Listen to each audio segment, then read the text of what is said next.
अब हामीले यो न्युमेरिकल हेर्छौँ र यो चाँडै सकेको खण्डमा हामी नेक्स्ट च्याप्टर स्टेबिलिटी भन्ने च्याप्टर 4 पनि हेर्छौँ है त। ल ओके, क्वेसन नम्बर 5 सम्म हामीले लास्ट टाइम गरिसकेका थियौँ भने आज क्वेसन नम्बर 6 यहाँ हेरेका छौँ।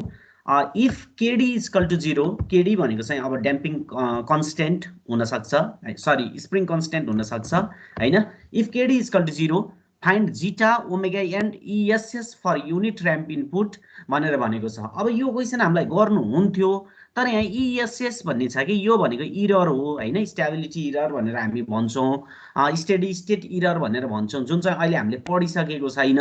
त्यो भएर यो क्वेसनलाई चाहिँ हामीले अहिले चाहिँ स्किप गर्छौँ है। सबै मिल्दा मिल्दै पनि इएसएस भनेको अब तिमीहरूलाई यो फर्मुला थाहा नहुनसक्छ होइन, जस्तो यहाँ इएसएस को केही आएको छ कि छैन पहिला हेरौँ। अनि जस्तो यो तिमीहरूलाई इएसएस को यहाँ जुन आउनु पर्ने हो स्टेबिलिटी स्टेडी स्टेट इरर भनेर भन्छौँ हामी, यो छ कि इएसएस भनेको 1/kV भन्ने टर्म आएको छ यहाँ होइन। जस्ट यति एउटा टर्म हो, तैपनि यो कसरी आयो भन्ने कुरो अब तिमीहरूलाई लाग्छ। फेरि केभी भनेको यो हुनसक्छ, यो भनेको हामीले च्याप्टर 7 मा पढ्छौँ। त्यो भएर च्याप्टर 7 मा चाहिँ यो क्वेसन हामीले च्याप्टर 7 मै हेर्छौँ। त्यो भइसकेपछि प्रब्लम हुन्छ जस्तो मलाई लाग्दैन।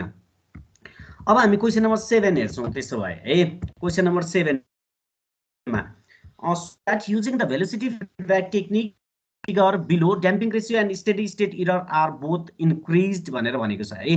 71 चैतमा आएको रहेछ। So that using the velocity feedback technique Son figure below damping ratio and steady state error are both increased भनेर यसले भन्न खोजेको छ। यसले के भन्ने, फेरि यहाँ पनि इररकै कुरा आयो। ल ठिक छ, यसलाई पनि अहिले हामी गरिएन त्यसो भए है। जस्तै यहाँ इररको कुराहरू स्टेडी स्टेट इररका कुराहरू आएका छन्, यो पनि अहिले हामीले हेरिएन है त। यो किनभने यसलाई पछि नै गर्छौँ।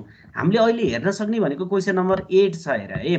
For a mechanical system with closed loop transfer function यति where theta s the output of step input यति determine value of a b and c if maximum overshoot is 6%, peak time यति। ओहो, यहाँ पनि 0.5 भनेपछि यो क्वेसनलाई पनि अहिले हामीले हेर्दैनौँ, किनभने यहाँ स्टेडी स्टेट इररको कुराहरू आइरहेको छ है। इएसएस भनेर जुन भन्छ हेरौँ है त। यो इएसएस आएकोलाई अहिले नगरौँ, अरू काम त तिमीहरूले गर्न सकिहाल्छ। अगाडिको कामहरू पहिले हामीले हेरेकै छौँ है, ठुलो कुरो छैन। हिजोको क्लासमा 5 वटा न्युमेरिकल गर्ने बेलामा गरेका थियौँ। अर्को यहाँ छ, यो पो हुनसक्छ कि क्वेसन नम्बर 9 हेरौँ एकचोटि। The open loop transfer function for unity feedback system is given by GS is equal to यति where K is gain constant, T is time constant with the gain multiplied by a factor k1। The maximum overshoot of system is increase from 25% to 50%, determine k1 भनेर चाहिँ भनेको छ है। ल यसमा इररका कुराहरू केही पनि गरेको छ जस्तो मलाई लागेको छैन। यो हेर्दै जाउँ।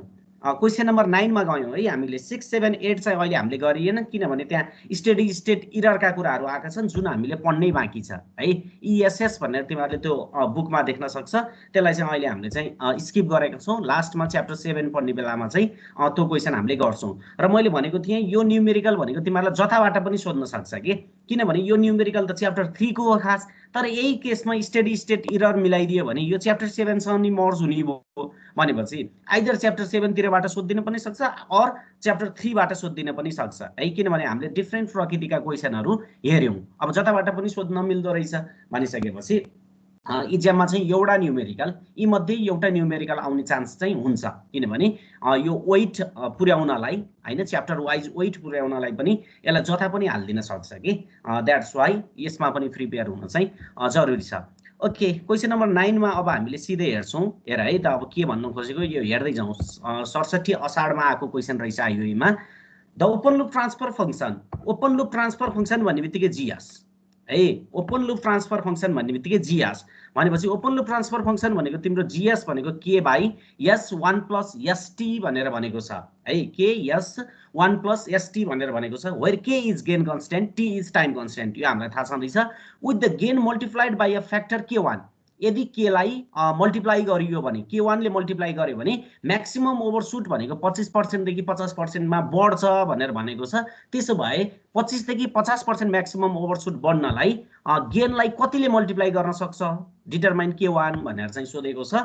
केले मल्टिप्लाई गर्यो भने म्याक्सिमम ओभरशुट इन्क्रिज हुन्छ भन्ने कुरा हामीलाई सोधेको छ। Okay, let's see a solution. We have GS भनेको K by S 1 plus ST भयो for a unity feedback system है for a unity feedback system भनेर भनेको छ हेर त युनिटी फिडब्याक सिस्टम भन्ने बित्तिकै एचएस इक्वल टु 1 भयो द क्यारेक्टरिस्टिक इक्वेसन इज है द क्यारेक्टरिस्टिक इक्वेसन इज के हो भन्दा क्यारेक्टरिस्टिक इक्वेसन भनेको जस्तो हाम्रो स्ट्यान्डर्ड सेकेन्ड डिग्री इक्वेसनको फर्म भनेको अस्ति हामीले क्लासमा पनि भनेका थियौँ स्ट्यान्डर्ड सेकेन्ड डिग्री इक्वेसन भनेको s स्क्वायर प्लस 2 हैन 2 जीटा ओमेगा ns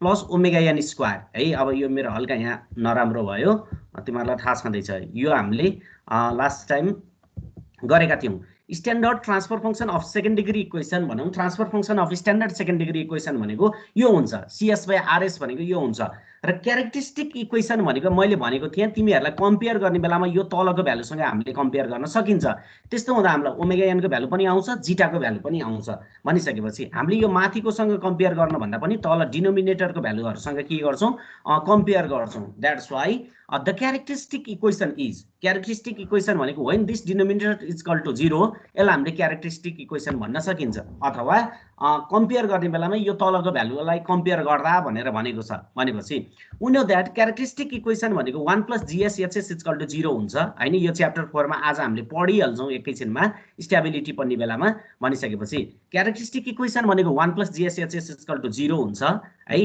त्यो भनेको के हो भने किनभने ट्रान्सफर फंक्सन भनेको त हामीलाई थाहा छ नि त GS divide by 1 plus GS HS उ भनेको क्लोज लुप सिस्टमको ट्रान्सफर फंक्सन भनेको हैन हामीलाई यो थाहा छ नि त भनिसकेपछि डिनोमिनेटरमा पनि 1 plus GS HS यसको डिनोमिनेटरमा पनि s square plus 2 zeta omega ns plus omega n square भनिसकेपछि अब कुनै पनि प्रब्लम भएन के भनेपछि क्यारेक्टरिस्टिक इक्वेसन भनेको जब डिनोमिनेटरलाई 0 गरिन्छ त्यसलाई हामीले क्यारेक्टरिस्टिक इक्वेसन भनिन्छ त्यही भएर 1 plus GS HS is equal to 0 भने पनि भो अथवा सेकेन्ड डिग्री इक्वेसनको लागि s square plus twice zeta omega ns plus omega n square भने पनि भयो है जस्ट अहिले हामीले एकछिनमा कम्पेयर गर्छौं ओके क्यारेक्टरिस्टिक इक्वेसन भनेको 1 plus GS HS यो भनेको यो इक्वल टु 0 यो भनेको 1 plus k यो भनेको छँदै छ यसलाई पनि तिमीले एलसीएम लियौ भने ts square plus s plus k equal to 0 मैले भनेको थिएँ s स्क्वायर को कोएफिसिएन्ट भनेको केही हुनु हुँदैन s स्क्वायर भनेको सिंगल हुनु पर्छ s स्क्वायर सँग कुनै पनि साथी आउनु हुँदैन भनिसकेपछि यहाँ t आको छ यसलाई मैले t कमन लिएको छु s square plus s by t plus k by t equal to 0 त्यस्तै अब त्यो t 0 डिवाइड बाइ t भनेको 0 हो यो भनेको यस्तो हो ल यसलाई भनेको यो त डिनोमिनेटरको टर्म हो यसलाई अब हामीले केसँग कम्पेयर गर्न सकिन्छ भने स्ट्यान्डर्ड सेकेन्ड डिग्री इक्वेसनको ट्रान्सफर फंक्सनसँग कम्पेयर गर्न सकिन्छ भनिसकेपछि माथि र यो कम्पेयर गर्ने हो भने s स्क्वायर भइहाल्यो यसको कोएफिसिएन्ट भनेको 2 जीटा ओमेगा n हुने भो that's why 2 zeta omega n भनेको 1/t हुने भो है त्यस्तै ओमेगा n स्क्वायर भनेको k/t हुने भो ओमेगा n स्क्वायर भनेको k डिवाइड बाइ t अब हामीलाई भ्यालु भनेको k पनि थाहा छैन t पनि थाहा छैन ओमेगा n पनि थाहा छैन जीटा पनि थाहाको छैन है मात्र क्वेशनले के भनेको छ म्याक्सिमम ओभरशुटको बारेमा मात्रै भनेको छ केही भ्यालु दिएको छ त छैन जस्ट हैन maximum overshoot of the system increase from 25 to 50% मात्रै भनेको छ भनिसकेपछि अहिले हामीले गर्न मिल्ने जति गर्दै जाउँ है ओमेगा n को value under root k by t आएको छ 2 जीटा ओमेगा n भनेको यति भएपछि जीटा भनेको भ्यालु यति आएको छ ल हेर है यसले एउटा इक्वेसन दिएको छ यहाँ इक्वेसन 1 र यो जीटा को भ्यालुलाई चाहिँ इक्वेसन 2 भनेर चाहिँ भन्न सकिन्छ ओमेगा n को भ्यालुलाई हामीले इक्वेसन 1 भनेका छौं भने अर्को यो जीटा को भ्यालुलाई चाहिँ इक्वेसन 2 भनेर भनेका छौं किनभने हामीलाई थाहा छ म्याक्सिमम ओभरशुट को फर्मुला लाउने बेलामा हैन जीटा चाहिन्छ म्याक्सिमम ओभरशुट को फर्मुला लाउने बेलामा जीटा चाहिन्छ द्याट्स वाइ अब यो दुईटाको रिलेसन भनेको इक्वेसन 1 र 2 ले दिनेवाला छ that's why at initial condition सुरुमा म्याक्सिमम पर्सेन्ट ओभरशुट भनेको 25% थियो 0.25 वी नो दैट एमपी भनेको यो फर्मुला है यदि पर्सेन्ट लेख्दैनौ भने यो गर्नु पर्यो पर्सेन्ट लेख्छौ भने इन्टु 100 गर्नु पर्यो त्यो ठुलो कुरो भएन भनेपछि 0.25 भनेको एक्सपोनेन्शियल यो हुने भो अब हामीले थाहा छ एक्सपोनेन्शियल हटाउनको लागि हामीले के गर्छौं नेचुरल लग लिन्छौं जुन नेचुरल लग लेको चाहिँ अब हामी यहाँ हेर्न सक्छौं हेर है ln 0.25 भयो यो भनेको जस्ट भ्यालु क्याल्कुलेटर हान्दिएको छ यहाँबाट स्क्वायरिङ बोथ साइड गर्यो भने जीटाको भ्यालु आएको छ ल हेर त जीटा इक्वल टु 0.4037 भनेर आएको छ यो भनेको जस्ट अब तिमीले यो म्याक्सिमम ओभरशुटको फर्मुलाबाट निकाल्न सक्छ इनिशियली 25% थियो भने जेट इनिशियल भनेको 0.40 थियो भनेर चाहिँ हामीले भन्न सकिन्छ है this is the value of zeta before multiplying by factor k1 भनेर पनि भन्न सकिन्छ त्यस्तै after multiplying by factor k1 K1 ले मल्टिप्लाई गर्ने बित्तिकै K1 भनौं न गेन 1 लाई चाहिँ गेनलाई K1 ले मल्टिप्लाई गर्ने बित्तिकै तिम्रो म्याक्सिमम ओभरशुट चाहिँ के हुन्छ इन्क्रिज हुन्छ भनेको छ 50% है 25 देखि 50 मा जान्छ भनेको छ त्यो भनेको 0.5 0.5 भनेको यो हुने भयो त्यसरी नेचुरल लग लियौ भने यसको भ्यालु आउने भयो यसरी चाहिँ तिमीले भ्यालु सब्स्टिट्युट भन्दा पनि भ्यालुलाई तिमीले क्याल्कुलेसन गर्यौ भने जेट फाइनल जिटा फाइनल भनेको 0.2154 हुने भयो भनेर चाहिँ हामीले यहाँ भन्न सक्छौं जस्ट म्याक्सिमम ओभरशुटको फर्मुला लगाइदिनु हो भने इनिशियली चाहिँ माथिको थियो हैन 0.403 हो भने मल्टिप्लाई गर्ने बित्तिकै तिम्रो 0.21 जिटाको भ्यालु चाहिँ 0.21 आको छ है अब भनेपछि हामीले के भन्न सकियो भने हामीलाई त थाहा छ अहिले हामीले इक्वेसन निकालेका छौं जिटा भनेको इक्वल टु 1/2 अंडर रुट केटी हुन्छ यो त हामीलाई थाहा छँदैछ भनेपछि इनिशियली यस्तो थियो भने फाइनल भनेको यहाँ K1 ले मल्टिप्लाई गरेपछि भने हैन त गेनलाई K1 ले मल्टिप्लाई गरेपछि भनेपछि जता जता के देख्छौ त्यता त्यता K1 भन्ने लेख्न पायौ तिमीहरुले हैन किनभने K1 ले मल्टिप्लाई गरेपछिको स्थिति भनेको यो म्याक्सिमम ओभरशुट 50% भएको स्थिति हो भनेपछि जेट इनिशियल भनेको 1/2 अंडर रुट केटी हुन्छ भने फाइनल भनेको यो भइराको छ अब यसलाई डिभाइडिङ गर्दियौ किनभने यहाँ टीटी भन्ने टर्महरु छ यसलाई हटाइदियो भने केही न केही एउटा एक्सप्रेसनहरु चाहिँ आउने वाला छ हेर है डिभाइडिङ इक्वेसन 3/4 भनेको इनिशियल र फाइनललाई हामीले डिभाइड गर्दियौ भने यो एक्सप्रेसन भनेको यस्तो आइराको छ है यसलाई पनि गर्यौ भने तिमीले के आइराको छ भने अंडर रुट K1 भनेको सुनिरा छ है अंडर रुट K1 भनेको 1.874 भनेर आको छ यसलाई स्क्वायरिङ बोथ साइड गर्दियौ भने K1 को भ्यालु भनेको लगभग तिम्रो यो कति हो 3.5125 चाहिँ आइराको छ भनेपछि यसरी यो K1 ले मल्टिप्लाई गर्दा 3.51 ले मल्टिप्लाई गर्दियो भने तिम्रो म्याक्सिमम ओभरशुट भनेको 25% देखि 50% मा जाँदो रहेछ भन्ने कुरा चाहिँ थाहा भयो दैट्स व्हाई यो यति मात्रै अरु त केही छैन यो फर्मुला त तिमीहरुले निकालिहाल्छ यो जेट भनेको भ्यालु चाहिँ यो निकाल्नको लागि चाहिँ अगाडिको काम चाहिँ हामीले गर्न परेको ल हेर त जेट भनेको 1/2 अंडर रुट छ नि 1/2 अंडर रुट केटी भन्ने जुन यो थियो माथिपट्टि त्यो हामीले निकालेका थियौ यहाँ तिमीले देख्न सक्छौ है this is your zeta this is your zeta हामीले यसरी निकालेका हौ यो जिटाको भ्यालुमा अब के को ठाउँमा तिमीले इनिशियली के थियो भने पछि k टाइम्स K1 भन्न पर्यो किनभने K1 ले मल्टिप्लाई गरेको छ दैट्स व्हाई तिम्रो 3.51 ले मल्टिप्लाई गरेको खण्डमा म्याक्सिमम ओभरशुट भनेको 25 देखि 50% मा म्याक्सिमम ओभरशुट पुग्दो रहेछ भनेर चाहिँ यो क्वेशनले हामीलाई भन्न खोजेको छ ल यसमा कसैले केही समस्या छ यो क्वेशनमा के गरेका छौं हामीले भन्ने कुरो केही बुझ्यो कि बुझेन यसमा एनी प्रब्लम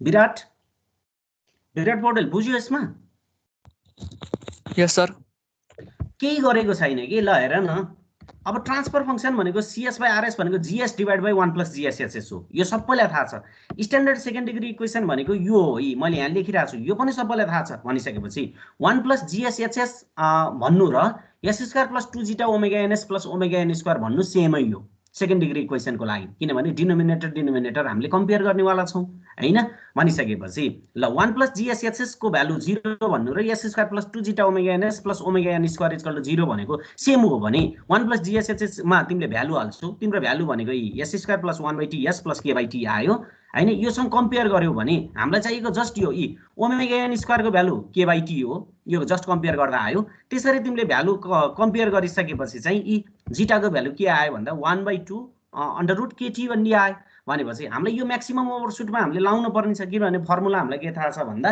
म्याक्सिमम ओभरशुटमा जिटा आउँछ भनेपछि यो जिटा भनेको इनिशियल जिटा हुने भयो यो जिटा भनेको इनिशियल जिटा हुने भयो भने फाइनल जिटा भनेको के लाई K1 ले मल्टिप्लाई गर्न पर्यो किनभने क्वेशनले भनेको छ जब गेनलाई K1 ले मल्टिप्लाई गर्छ म्याक्सिमम ओभरशुट भनेको 25 देखि 50% मा जान्छ भनेर भनेको छ भनेपछि this is your initial zeta अब के लाई के को ठाउँमा K1 लेख्छौ भने that will be your final zeta भनेपछि म्याक्सिमम ओभरशुट को फर्मुला लगाइदिदा तिमीले त्यो भ्यालुहरु चाहिँ लेख्न सक्छ र डिभाइड गरेर यताउता अल्जेब्रिक एक्सप्रेसनमा यताउता गरिसकेपछि चाहिँ K1 को भ्यालु चाहिँ आको छ जसको भ्यालु भनेको 3.5 भनेर हामीले हेरेका छौं है यो पनि कहिलेकाहीँ एक्जाममा आउन सक्छ अर्को भनेको यहाँ छ क्वेशन नम्बर 10 मा यो क्वेशन पनि हेरौं अब विस्तार क्वेशनहरु दोहोरिँदै जान्छ सबै उस्तै प्याटर्नका क्वेशनहरु आउन थालेका छन् भनेपछि find unit step response of a system represented by GS is equal to 10 divided by 0.01 s square plus 0.25 s plus 1 भनेर भनेको छ है।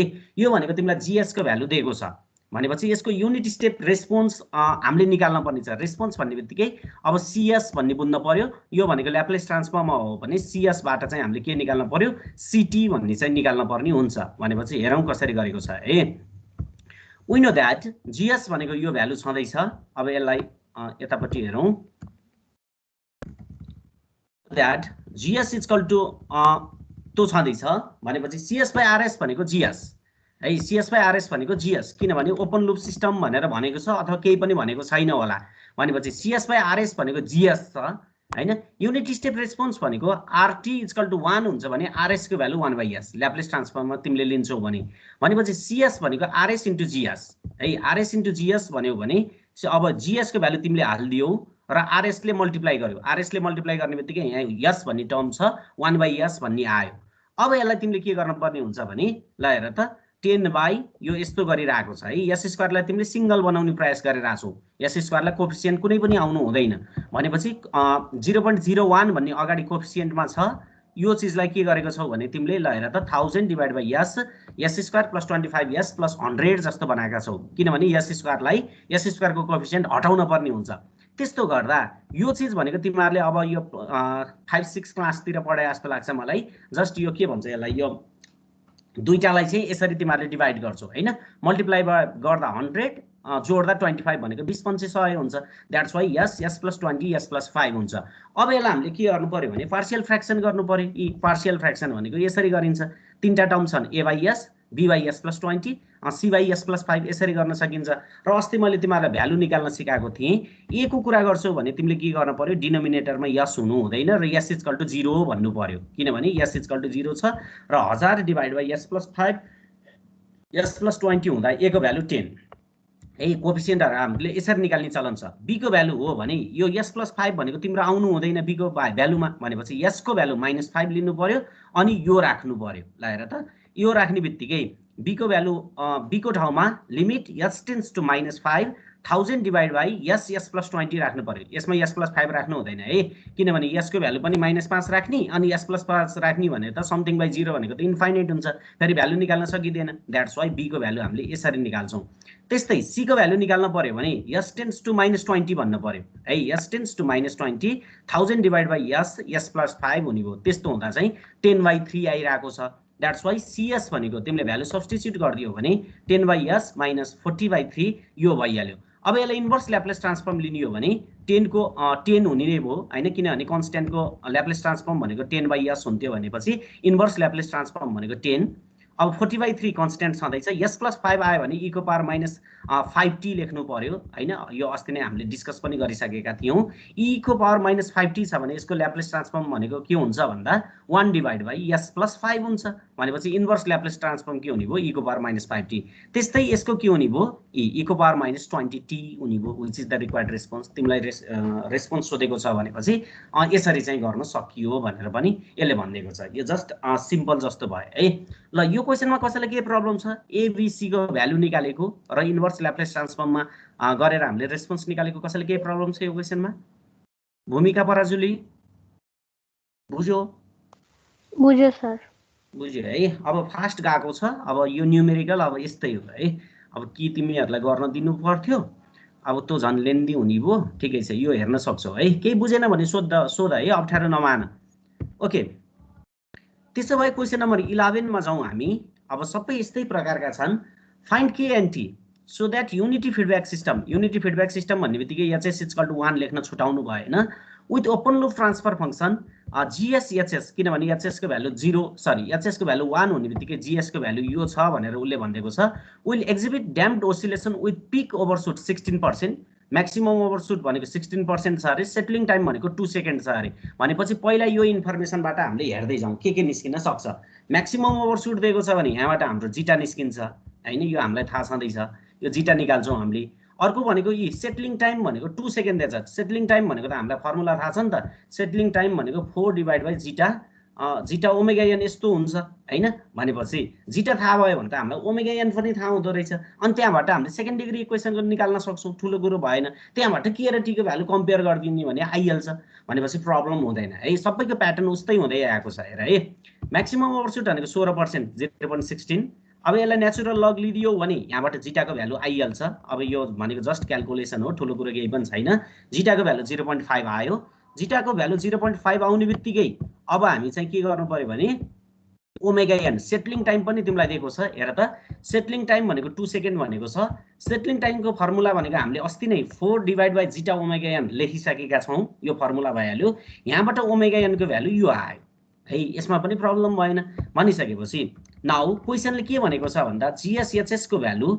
के एस एस प्लस टी भनेर भनेको छ भनेपछि यसबाट तिमीले ट्रान्सफर फंक्सन निकालेर डिनोमिनेटरलाई कम्पेयर गरे पनि भयो अथवा डिनोमिनेटरमा आउने भनेको 1 प्लस जीएसएचएस हो यसरी कम्पेयर गरे पनि भयो भनेपछि डिनोमिनेटरमा 1 प्लस जीएसएचएस आउँछ अब जीएसएचएस को भ्यालु कम्पेयर भन्दा पनि सब्स्टिट्युट गर्यो भने S square plus ST plus K equal to 0 भयो भनेपछि यसलाई कोसँग कम्पेयर गर्नु पर्यो S square plus ST plus K लाई S square plus 2 zeta omega NS plus omega an square सँग कम्पेयर गर्यो भने के को ठाउँमा omega an square omega N को भ्यालु थाहा छ हामीलाई भनेपछि K equal to 15.75 2 zeta omega N भनेको टी हुने भो जस्ट यो कम्पेयर गरेको मात्रै हो कोफिसिएन्टहरुलाई यसको कोफिसिएन्ट माथि टी तल 2 जिटा ओमेगा एन भनेपछि 2 जिटा ओमेगा एन भनेको टी भनेको यहाँ देखिरहेका छौ टी भनेको 3.97 सेकेन्ड भनेपछि यसमा पनि खासै प्रब्लम होला जस्तो चाहिँ मलाई लाग्दैन केही प्रब्लम छ यो क्वेशनमा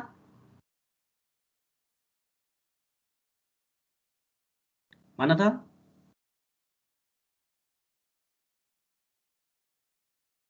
छैन सर छैन भनेपछि अब हामी अब धेरै गर्दैनौं यहाँ कतिवटा न्यूमेरिकल छ सबै उस्तै प्रकारका छन् भने अब यो गरिरहनु पनि पर्दैन जस्तो मलाई लाग्छ है सबै एउटै टाइपको क्वेशनहरु छन् अझै कतिवटा रहेछ भन्दा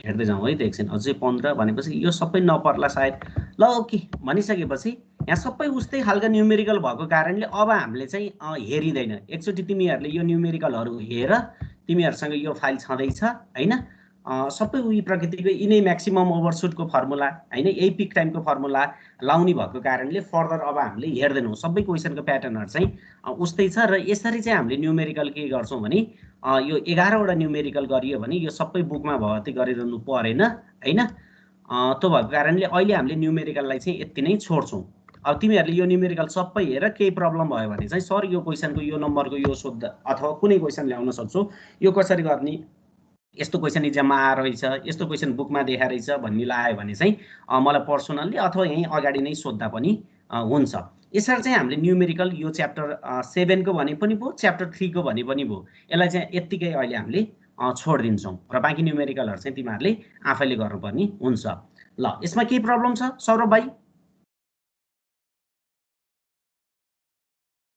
सौरभ छैन है ल यो फेरि न्यूमेरिकल यो एकोरो भन्दा के गरे जस्तो भयो जस्तो लाग्यो तिमीहरुलाई त्यो भएर मैले धेरै टाइम लिन न्यूमेरिकलको लागि है एकचोटी आफैले हेर बुझेन भने त्यो क्वेशन चाहिँ हामीले क्लासमा गर्दै हाल्छौं केही प्रब्लम भएन ओके त्यसो भए अब हामी ब्याक टु च्याप्टर 4 तिर जान्छौं च्याप्टर 4 भनेको पेज नम्बर कतितिर छ ओके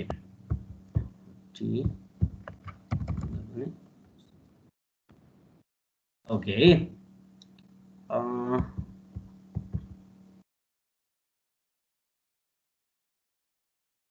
एकछिन हेर्दै जाउँ है यो च्याप्टर 4 भनेको स्टेबिलिटी भन्ने हाम्रो टपिक छ हैन अब यसलाई चाहिँ हामीले हेर्छौं ओके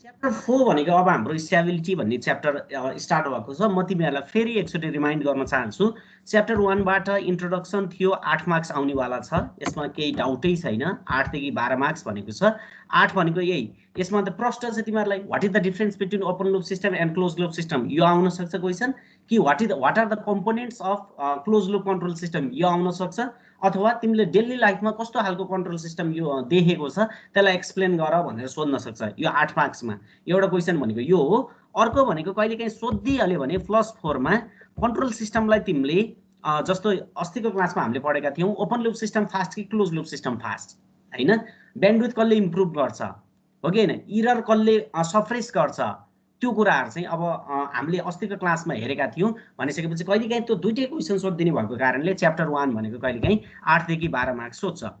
क्वेसन नम्बर 2 मा तिमीलाई मास स्प्रिङ ड्याम्परको मेकानिकल सिस्टमको ट्रान्सफर फङ्सन निकाल्न अथवा इलेक्ट्रिकलको ट्रान्सफर फङ्सन निकाल्न चाहिँ सोधिदिन सक्छ हैन, अथवा कहिलेकाहीँ फिल्ड कन्ट्रोल मेथड र आर्मेचर कन्ट्रोल मेथडको क्वेसन सोधिदिन सक्छ। त्यसको लागि चाहिँ तिम्रो 8 मार्क्स है। क्वेसन नम्बर 3 मा तिम्रो ब्लक डायग्राम रिडक्सन आउँछ। ब्लक डायग्राम रिडक्सन भनेको either reduction method or signal flow graph method, त्योबाट 8 मार्क्स आउँछ हैन। 8 3 24 4 28 मार्क्स जति भयो। र क्वेसन नम्बर 4 मा आइएल भने कहिलेकाहीँ यो न्युमेरिकल के भर्खरै हामीले गरेका न्युमेरिकलहरू है आउन पनि सक्छ नआउन पनि सक्छ। यो आयो भने अर्को 8 मार्क्स हैन। भनिसकेपछि 800 को 32 देखि 36 मार्क्स क्वेसनहरू चाहिँ लगभग हामीले गरिसकेका छौँ। त्यो भनेको हामीले पास हुने मार्क्सको क्वेसनहरू चाहिँ लगभग हेरिसकेका छौँ है। सबै 8 मार्क्सको क्वेसनहरू आउने भएको कारणले त्यस्तो प्रब्लम हुँदैन हैन। 4वटा क्वेसनहरू चाहिँ हामीले गरिसकेका छौँ। न्युमेरिकल आए पनि नआए पनि ठिकै छ, आयो भने ठिकै छ, आएन भने पनि 8 3 24 4 28 मार्क्सको चाहिँ हामीले हेरिसकेका छौँ। भने अब यो च्याप्टर 4 भनेको एउटा 8 मार्क्सको क्वेसन आउँछ है। च्याप्टर 4 पनि 8 मार्क्सको क्वेसन आउँछ। यसलाई पढ्न धेरै टाइम लाग्दैन र मलाई लाग्छ कन्ट्रोल सिस्टमको सबभन्दा सजिलो च्याप्टर टपिक्स भनेको यही स्टेबिलिटी हो जस्तो मलाई लाग्छ। जसले पनि मिलाउँछ कि यो कसैले पनि बिगारेको चाहिँ खासै थाहा पाइँदैन भनेपछि सिम्पल छ। यसलाई पनि हामीले हेर्छौँ र यसलाई चाहिँ आज भोलि र पर्सिको क्लासमा चाहिँ सिधाइदिन्छौँ। ओके, म कुरा गर्छु स्टेबिलिटीको है। बाँकी भनेको त्यो न्युमेरिकलहरू तिमीहरू तिम्रै तरिकाले हेर, केही बुझेन र केही नौलो देख्यो भने चाहिँ सोध्न सक्छौ है भोलिको क्लासमा। Okay, chapter 4 stability. कुनै पनि सिस्टम स्टेबल छ कि छैन है, कुनै पनि सिस्टम स्टेबल छ कि छैन भनेर हामीले चेक गर्ने मेथड भनेको यो हामीले स्टेबिलिटीमा पढ्छौँ है। तिमीले गरेको सिस्टम तिमीले भनौँ फरवर्ड ट्रान्सफर फङ्सन चेन्ज गरिदिन सक्छौ हैन, फिडब्याक चाहिँ तिमीले चेन्ज गरिदिन सक्छौ, चाहिने भन्दा कहिलेकाहीँ बढाइदिन सक्छौ, चाहिने भन्दा कुनै कम गरिदिन सक्छौ, त्यसको रेस्पोन्स चाहिँ चेन्ज गराइदिन सक्छौ। भनिसकेपछि कहिलेकाहीँ तिमीले ट्रान्सफर फङ्सनमा चेन्ज ल्याइदिँदा त्यो सिस्टम स्टेबल हुन्छ कि हुँदैन त? त्यो भनेको हामीलाई चाहिने खालको हुन्छ कि हुँदैन? स्टेबल भनेको हामीले खोजे जस्तो आउटपुट आउँछ कि आउँदैन? आयो भने द्याट विल बी स्टेबल। यदि हामीले खोजे जस्तो आउटपुट आएन भने द्याट विल बी अनस्टेबल है। यो त प्रश्न थाहा छ। भनिसकेपछि हामीले केही चिज चेन्ज गर्दा हाम्रो स्टेबिलिटीमा के असर पुर्याउँदो रहेछ भनेर चाहिँ हामीले हेर्ने मेथडलाई चाहिँ हामीले स्टेबिलिटी मेथड भनेर भन्छौँ। र स्टेबल हेर्नलाई अब बाँकी कन्ट्रोल सिस्टममा सबै च्याप्टरहरू स्टेबलसँग रिलेटेड हुन्छ। जस्तो स्टेबिलिटीले एउटा सानो म्याथमेटिकल्ली मेट्रिक्सको रूपमा कसरी चेक गर्ने भनेर चाहिँ भनेको छ। च्याप्टर 5 मा रुट लोकस भन्छ, त्यसले ग्राफबाट कसरी हेर्ने भनेर सिकाउँछ हैन। च्याप्टर 6 मा चाहिँ तिम्रो निक्विस्ट प्लट र पोलार प्लटका कुराहरू आउँछन्। भनिसकेपछि त्यहाँ पनि त्यो प्लट अर्को प्लटले कसरी स्टेबल छ कि छैन भनेर हेर्ने भन्ने कुरा आउँछ। च्याप्टर 7 मा चाहिँ डिजाइन गर्नुपर्ने हुन्छ, तिमीहरू आफैले चाहिँ डिजाइन गर्नुपर्ने हुन्छ। एउटा यस्तो सिस्टम हामीलाई यस्तो चाहिएको छ, त्यो सिस्टमलाई डिजाइन गर्नको लागि तिमीले ट्रान्सफर फङ्सन कस्तो बनाउनु पर्छ भनेर चाहिँ च्याप्टर 7 मा डिजाइन गर्नुपर्ने छ भने सबै स्टेबलसँग रिलेटेड कुराहरू चाहिँ अब हामी गर्छौँ। भनेपछि हामी ढिलो नगरिकन यो च्याप्टर चाहिँ स्टार्ट गरिहाल्छौँ है। सुरुमा केही ल्याङ्ग्वेज हल्का ल्याङ्ग्वेज पार्ट छ, त्यसपछि रमाइलो छ। यो एकदमै सजिलो छ है, गाह्रो छैन। म यसलाई 1 बाई 1 पढेर सुनाउँछु। First of all introduction of stability and causes of instability है। पहिला स्टेबल भनेको के हो, स्टेबिलिटी र कस्तो अवस्थामा इनस्टेबल हुनसक्छ, अनस्टेबल हुनसक्छ भनेर चाहिँ भनेको छ है। इन्ट्रोडक्सनमा हेर, a system is said to be stable if its response cannot be made to increase indefinitely by the application of bounded input excitation भनेर भनेको छ है। यसले भन्न खोजेको के हो भने तिम्रो सिस्टम त्यो बेलामा मात्रै स्टेबल हुन्छ। कति बेला भन्दा its response can not be made to increase indefinitely अरे के भनेको मतलब केही कुरो तिमीले इनपुट दिएको छौ, इनपुट बाउन्डेड इनपुट भनेको सर्टेन रेन्ज भित्र बसेर तिमीले इनपुट दिएको छौ, तिम्रो आउटपुट फेरि रेन्ज भन्दा बाहिर गइदियो, बढ्दियो, एकदम इन्फाइनाइटली बढ्दियो भनिसकेपछि त्यस्तो खालको सिस्टमलाई चाहिँ हामीले स्टेबल भन्न सकिँदैन। तिमीले कुनै बाउन्ड भित्रको इनपुट दिन्छौ भने तिम्रो आउट पनि विथिन बाउन्डेड एउटा बाउन्ड भित्र एउटा रेन्ज भित्र आउनु पर्छ। इन्डिफाइनाइटली इन्क्रिज अथवा इन्डिफाइनाइटली डिक्रिज हुनु हुँदैन। भनिसकेपछि त्यस्तो खालको सिस्टमलाई हामीले के भन्छौँ, स्टेबल सिस्टम भन्छौँ भनेर चाहिँ भनेको छ है। That is if its output approaches towards infinite, यदि तिम्रो आउटपुट इन्फाइनाइटतिर गयो अरे for a very sufficient large time है धेरै टाइममा आउटपुट भनेको इन्फाइनाइटतिर गइसक्यो भने त्यस्तो सिस्टमलाई हामी अनस्टेबल भन्छौँ भनेर भनेको छ। यो तिमी आफैले पनि गेस गर्न सक्छौ कि कुनै पनि तिमीले सिस्टम डिजाइन गरिरहेको छ, सिस्टमको आउटपुट आउनलाई लार्ज टाइम लागिरहेको छ, र आउटपुट पनि के गरेको छ भने बढ्दै बढ्दै इन्फाइनाइटतिर गइरहेको छ, कुनै एउटा यसको रेन्जै छैन भन्यो भने इनपुट चाहिँ तिमीले विथिन रेन्ज दिएको छौ, आउटपुट भनेको विदाउट एकदम रेन्ज भन्दा बाहिर गएको छ र इन्क्रिज हुँदै गइरहेको छ भने त्यस्तो बेला त्यस्तो सिस्टम चाहिँ हामीलाई काम लाग्ने सिस्टम चाहिँ त्यो हुँदैन, त्यसलाई हामीले अनस्टेबल भन्छौँ भनेर चाहिँ भनेको छ। इनपुट सर्टेन रेन्ज भित्रको दिइसकेपछि आउटपुट सर्टेन रेन्ज भित्र आउनुपर्छ भन्ने नै हाम्रो मुख्य उद्देश्य हो कि that's why for bounded input excitation लाएर है, फर बाउन्डेड इनपुट एक्साइटेसन भनेको सर्टेन इनपुट चाहिँ एउटा रेन्जमा छ, तिम्रो मिनिममदेखि म्याक्सिममसम्म एउटा रेन्जमा छ भने तिम्रो आउटपुट पनि के आउनुपर्छ त्यही रेन्जमा त्यस्तै रेन्जमा आउनुपर्छ भनेर चाहिँ भनेको छ है। जस्तो यो तल्लो लाइन भएर a linear time invariant system is set to be stable, तिम्रो कन्ट्रोल सिस्टम भनेको त्यो बेलामा स्टेबल हुन्छ अरे कति बेला भन्दा यी विभो स्टेबिलिटी क्राइटेरिया भनेको छ। विभो स्टेबिलिटी क्राइटेरिया भनेको के हो? System is excited by input, bounded input, output is bounded. कुनै रेन्जमा इनपुट दिन्छौ भने आउटपुट पनि सर्टेन रेन्जमा आउनुपर्छ, इन्फाइनाइटतिर जानु हुँदैन, इन्फाइनाइटली इन्क्रिज अथवा इन्फाइनाइटली डिक्रिज हुनु हुँदैन भने त्यो सिस्टम भनेको हाम्रो स्टेबल सिस्टम भयो भनेर चाहिँ भनिन्छ। अर्को भनेको हेर, in the absence of input, यदि इनपुटै दिँदैनौ भने आउटपुट टेन्ड्स टुवर्ड्स जिरो, यस्तो खालको तिम्रो सिस्टम हुनुपर्छ। ल हेर त, यो त हामीलाई थाहा पाउनुपर्छ।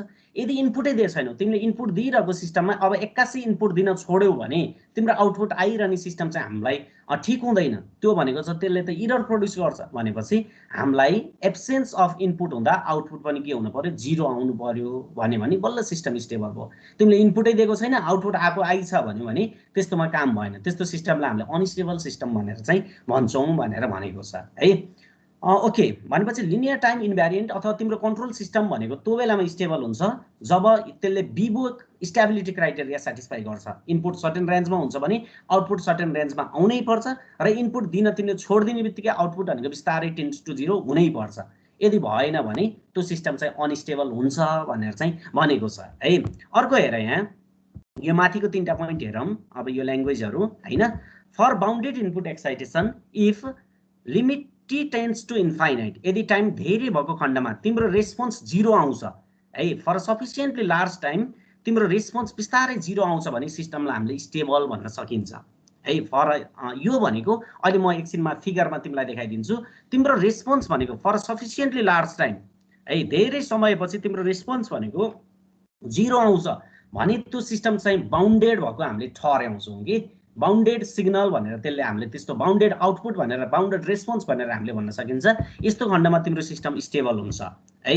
अब time for sufficiently large time तिम्रो रेस्पोन्स चाहिँ इन्फाइनाइट आएको छ, हेर त इन्क्रिज भएकै छ अथवा डिक्रिज भएकै छ अथवा आउट अफ ट्र्याक छ भने सिस्टम चाहिँ अनस्टेबल हुने भयो। तिम्रो रेस्पोन्स चाहिँ इन्फाइनाइट आएको छ for a very sufficiently large time, त्यस्तो अनस्टेबल भने। Limit T tends to infinity सिट इज इक्वल टु के, कुनै कन्स्टेन्ट भ्यालु आयो भने त्यसलाई चाहिँ हामीले मार्जिनल्ली स्टेबल भनेर भन्छौँ। भनेपछि हाम्रो केसमा 3टा चिज हुने भयो, एउटा स्टेबल, अर्को अनस्टेबल र अर्को मार्जिनल्ली स्टेबल। मार्जिनल्ली स्टेबल भन्ने बित्तिकै बिचको तिमीले थाहा हुन सक्छ है, तिमीलाई दुईटाको बिचको स्टेबल र अनस्टेबलको बिचकोलाई हामीले के भन्छौँ भने मार्जिनल्ली स्टेबल भनेर चाहिँ भन्छौँ। एकछिन मलाई सरस्वती बोल्न देऊ, म यो पार्ट्सहरू सिद्धाइसकेपछि तिमीहरूलाई चाहिँ क्वेसन गर्नको लागि चाहिँ राखिदिन्छु, टाइम राखिदिन्छु। भनेपछि सिस्टम त्यो बेलामा स्टेबल हुन्छ जब म्याथमेटिकल्ली कुरा गर्छौ भने सिटीको भ्यालु 0 हैन, limit T tends to infinity c t tends to 0 भयो भने स्टेबल, इन्फाइनाइट आयो भने अनस्टेबल र सर्टेन कन्स्टेन्ट भ्यालु आउँछ भने त्यसलाई हामीले मार्जिनल्ली स्टेबल भनेर चाहिँ भन्न सक्छौँ। र अर्को ल्याङ्ग्वेजको तरिकामा त मैले तिमीहरूलाई भनिहालेँ, सिस्टम त्यो बेलामा स्टेबल हुन्छ जब त्यसले विभो स्टेबिलिटी क्राइटेरिया सेटिस्फाई गर्छ र तिम्रो इनपुटको एब्सेन्समा आउटपुट 0 आउँछ भने त्यो सिस्टम स्टेबल हुन्छ भनेर भनेका थियौँ। र अनस्टेबल भनेको त्यसैको उल्टो छँदैछ है, यसलाई पनि खासै प्रब्लम भएन। अब हामीले ट्रान्सफर फङ्सनको रेस्पोन्समा जाम। हेर है, यो पनि छ कजेज अफ इन्स्टेबिलिटी भनेको छ। We know that transfer function भनेको CS बाई RS भनेको GS डिभाइड बाई 1 + GSHS हुन्छ। यसमा त कसैले प्रब्लम होला जस्तो मलाई लाग्दैन हैन। If a system contents many dynamic variables and many feedback path, तिमी त मोडर्न कम्प्लेक्स सिस्टममा छौँ अहिले त, हामी त कन्ट्रोल सिस्टमको पनि मोडर्न कम्प्लेक्स सिस्टममा छौँ। हामीसँग भएका डिभाइसले हेर त कति धेरै काम गरेका छन्, एउटै डिभाइसले धेरै काम गर्न सक्छ भनिसकेपछि जब मेनी फिडब्याक पाथ हुन्छ, धेरैभन्दा धेरै फिडब्याक पाथहरू हुन्छ, तब सिस्टम के हुन्छ भन्दा हेर त म्याक्सिमम डिले हुन सक्छ। हामीलाई थाहा छ क्लोज लुप सिस्टम भनेको faster than open loop system हुन्छ for a single feedback system है। एउटा मात्रै फिडब्याकलाई हेर्दा चाहिँ फास्ट भनेर भन्न सकिन्छ, तर तिम्रो फिडब्याक पाथै धेरैभन्दा धेरै आएको छ है, धेरैभन्दा धेरै आएको छ भने त्यसले चाहिँ तिम्रो सिस्टमलाई चाहिँ म्याक्सिमम डिले गराउन सक्छ। त्यस्तो डिले भइदियो भने तिम्रो सिस्टम के हुन्छ, अनस्टेबल हुन्छ भनेर चाहिँ हामीले भन्न सक्छौँ। एउटा केस अनस्टेबल हुने केस, हामीले बुझ्ने भाषाको केस भन्यो भने मेनी फिडब्याक पाथ, चाहिने भन्दा धेरै फिडब्याक पाथ भएको खण्डमा इनपुट र आउटपुट चाहिँ सिन्क्रोनाइजेसन नहुन सक्छ। इनपुट दिइसके आउटपुट चाहिँ सर्टेन टाइम पछि, अलि धेरै टाइम पछि आएको छ, सफिसिएन्टली लार्ज टाइम पछि आएको छ भन्यो भने त्यसलाई हामीले चाहिँ राम्रो मान्न सक्दैनौँ। जेसुकै होस्, जस्तोसुकै कन्ट्रोल सिस्टम होस्, हामीले इनपुट दिइसकेपछि त्यसको विदिन सर्टेन टाइमभित्र चाहिँ त्यसको आउटपुट आउनुपर्छ। म्याक्सिमम डिले भएर एकदम ढिलो भयो भने, मैले तिमीलाई फोन गरेको छु 10 मिनटपछि घन्टी गइदियो भने त मजा भएन नि त। भनेको अर्थ त्यस्तै कन्ट्रोल सिस्टममा पनि त्यस्तै हुनसक्छ है। ल मानव बाढी आएको छ, अब तिमीले ड्यामलाई चाहिँ अब बिस्तारै खोलिदिन पर्ने छ है। म्याक्सिमम भनेपछि तिमीले यहाँ स्विच अन गरिदिइसक्यो तर ड्याम चाहिँ खोलिएकै छैन, कोशी ब्यारेजको ढोकाहरू खोलिएकै छैन भनिसकेपछि त्यस्तो रेस्पोन्स त हामीलाई काम भएन। हामीलाई त विदिन सर्टेन टाइम पिरियडभित्र चाहिँ त्यो रेस्पोन्स हामीलाई देख्न सक्छौँ। भयो भने त्यस्तो सिस्टम स्टेबल हुन्छ। तिमीले अब इनपुटमा चेन्ज ल्याइसक्यो, आउटपुट आउन चाहिँ एकदम ढिलो गरेको छ भने त्यसलाई हामीले कदापि अनस्टेबल भन्न सकिँदैन भनेर चाहिँ भनेको छ है। That's why many feedback path भएको खण्डमा म्याक्सिमम डिले हुन्छ र म्याक्सिमम डिले भएको केसमा चाहिँ हामीले सिस्टमलाई चाहिँ लेस स्टेबल भन्न चाहिँ सक्छौँ है। Okay, it depends upon the time अथवा it depends upon the delay है, एउटा केस। त्यस्तो भयो भने अनस्टेबल हुन सक्छ। क्वेसन नम्बर 2 भन्दा नि पोइन्ट नम्बर 2 मा हेर, if the roots have real part greater than 0, that is root lies on the right half plane of s plane भनेको छ है। जस्तो अहिले मैले भने तिमीलाई क्यारेक्टरिस्टिक इक्वेसन भनेको ट्रान्सफर फङ्सनको डिनोमिनेटरलाई हामीले के भन्छौँ, इक्वल टु 0 गर्दा यसलाई क्यारेक्टरिस्टिक इक्वेसन भनेर भन्छौँ है। जब 1 + GSH इक्वल टु 0 हुन्छ त्यसलाई हामीले क्यारेक्टरिस्टिक इक्वेसन भन्छौँ। भनेपछि यहाँ त अब विभिन्न टर्महरू आउन सक्छन् अहिले कस्तो सिस्टमको होइन। s² प्लस अब भनौँ न 25s प्लस 100 भन्ने थियो अघि। अब तिमीहरूले सम्झाएको छ भने एउटा न्युमेरिकलमा मैले यस्तो देखेको थिएँ।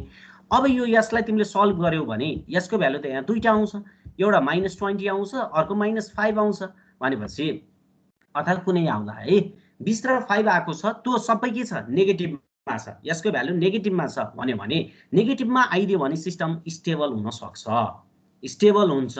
तर if the roots have real part greater than 0 भनेको मतलब यदि तिम्रो रुट्स पोजिटिभ आएको खण्डमा, यदि तिम्रो रुट्स पोजिटिभ आएको खण्डमा तिम्रो रुट्सहरू तिमीले प्लट गर्यौ भने राइटतिर पर्छ, राइट हाफतिर पर्छ भने त्यो बेला सिस्टम अनस्टेबल हुन्छ भनेर भनिदिएको छ। यो कस्तो बेला भनेको छ भने यसले यो डाइरेक्ट यहाँ लेखिदिएको छ। यसको मिनिङ के हो भने अहिले हामीले युज गरेको भनेको सबै नेगेटिभ फिडब्याक सिस्टम हो। नेगेटिभ फिडब्याक सिस्टम हुँदा यहाँ पोजिटिभ हुन्छ कि। अब पोजिटिभ फिडब्याक सिस्टम लिदियो भने यहाँ नेगेटिभ हुन्छ। यहाँ नेगेटिभ गर्दा तिम्रो यो पोलको भ्यालुहरू भनौँ न अथवा रुट्सको भ्यालुहरू चाहिँ के हुन्छ भने कहिलेकाहीँ पोजिटिभ आइदिन्छ। पोजिटिभ आइदिने बित्तिकै हाम्रो पोजिटिभ फिडब्याक सिस्टममा पोजिटिभ आइदिन सक्छ। भनेपछि पोजिटिभ फिडब्याक सिस्टम भनेको हामीले युज गर्दैनौँ, मैले भनिरहेको छु होइन। किनभने पोजिटिभ फिडब्याक सिस्टमले चाहिँ गेनलाई चाहिँ झन् बढाउने उ गर्ने होइन, हामीले त्यो हेरिसकेका छौँ। भनिसकेपछि हामीले युज गर्ने भनेको त नेगेटिभ फिडब्याक सिस्टम हो। That's why positive feedback system छ भने सिस्टम अनस्टेबल हुन्छ भनेर पनि हामी कन्ट्रोल सिस्टमको भाषामा भनिदिन्छौँ। त्यो पोजिटिभ फिडब्याक सिस्टम भनेको के हो भने रुट्स चाहिँ पोजिटिभ आयो भने, रुट्स पोजिटिभ आयो भने तिम्रो सिस्टम अनस्टेबल हुन्छ भनेर भनिदिएको छ है। If the roots have real part greater than 0 भयो भने त्यो भनेको पोजिटिभ छ भने तिम्रो सिस्टम अनस्टेबल हुन्छ भनेर पनि भनेको छ। थर्डमा हेर, if multiple roots at any location of imaginary axis then system is unstable है। अब इमेजिनरी एक्सिस भनेर रियल एक्सिस भन्ने, अब तिम्रो ग्राफमा यो एक्स एक्सिसलाई तिमीले रियल एक्सिस भन्छौ भने वाइ एक्सिसलाई तिमीले इमेजिनरी एक्सिस भनेर भन्छौ होइन। तिम्रो रुट्सहरू सबै इमेजिनरीमा परिरहेको छ है, सबै रुट्सहरू इमेजिनरीमा मल्टिपल रुट्स भनेको छ होइन। Multiple roots at any location of imaginary axis, त्यस्तो बेला सिस्टमलाई अनस्टेबल भनेर पनि भन्न सकिन्छ है। यो हामीले पछि प्रुभ पनि गर्छौँ। र एउटा मात्रै पोल इमेजिनरी एक्सिसमा छ भने त्यस्तो बेला चाहिँ मार्जिनली स्टेबल भनेर भन्न सकिन्छ। र नम्बर 5 मा के लेखेको छ भने sometimes positive feedbacks are cause of instability. मैले भनिसकेँ because they amplify unwanted change in the system. केही सानो मात्रै चेन्ज भइदियो भने पनि त्यसले एम्प्लिफाई गरिदिन्छ होइन। किनभने यो तल नेगेटिभ आउनु भनेको त डिनोमिनेटर सानो हुनु हो। डिनोमिनेटर सानो हुनुको अर्थ के हो भने यो तिम्रो के भयो, एम्प्लिफाई भयो सिग्नल होइन। हामीलाई त स्मल सिग्नलहरू एम्प्लिफाई गर्नु छैन, हामीलाई त घटाउनु पर्ने छ भनिसकेपछि sometimes positive feedbacks are causes of instability भनेर चाहिँ भन्न सकिन्छ। त्यसले गर्दा तिम्रो रुट्सहरू पनि के हुन्छ, राइट हाफ प्लेनमा आउँछ। राइट हाफ प्लेनमा आउने बित्तिकै सिस्टम अनस्टेबल भन्ने हुन्छ कि राइट हाफ प्लेनमा तिम्रो रुट आउने बित्तिकै सिस्टम अनस्टेबल। तिम्रो इमेजिनरी एक्सिसमा धेरै आयो भने पनि अनस्टेबल, एउटा मात्रै आउँछ भने मार्जिनली स्टेबल, सबै लेफ्टतिर आउँछ भने स्टेबल भनेर भन्न सकिन्छ है। तिमीलाई यहाँ कजेज अफ इनस्टेबिलिटी चाहिँ ग्राफिकल फर्ममा रुट्सको फर्ममा चाहिँ यसले भनिदिएको छ भने ल्याङ्ग्वेजको फर्ममा चाहिँ हामीले भनिसक्यौँ, सिस्टमको फर्ममा डिफिनेसनको फर्ममा चाहिँ हामीले भनिसक्यौँ भनेर भन्छ। ल अब तिमीहरूले मलाई क्वेसन सोध्दा हुन्छ। एनी प्रब्लम अहिलेसम्म?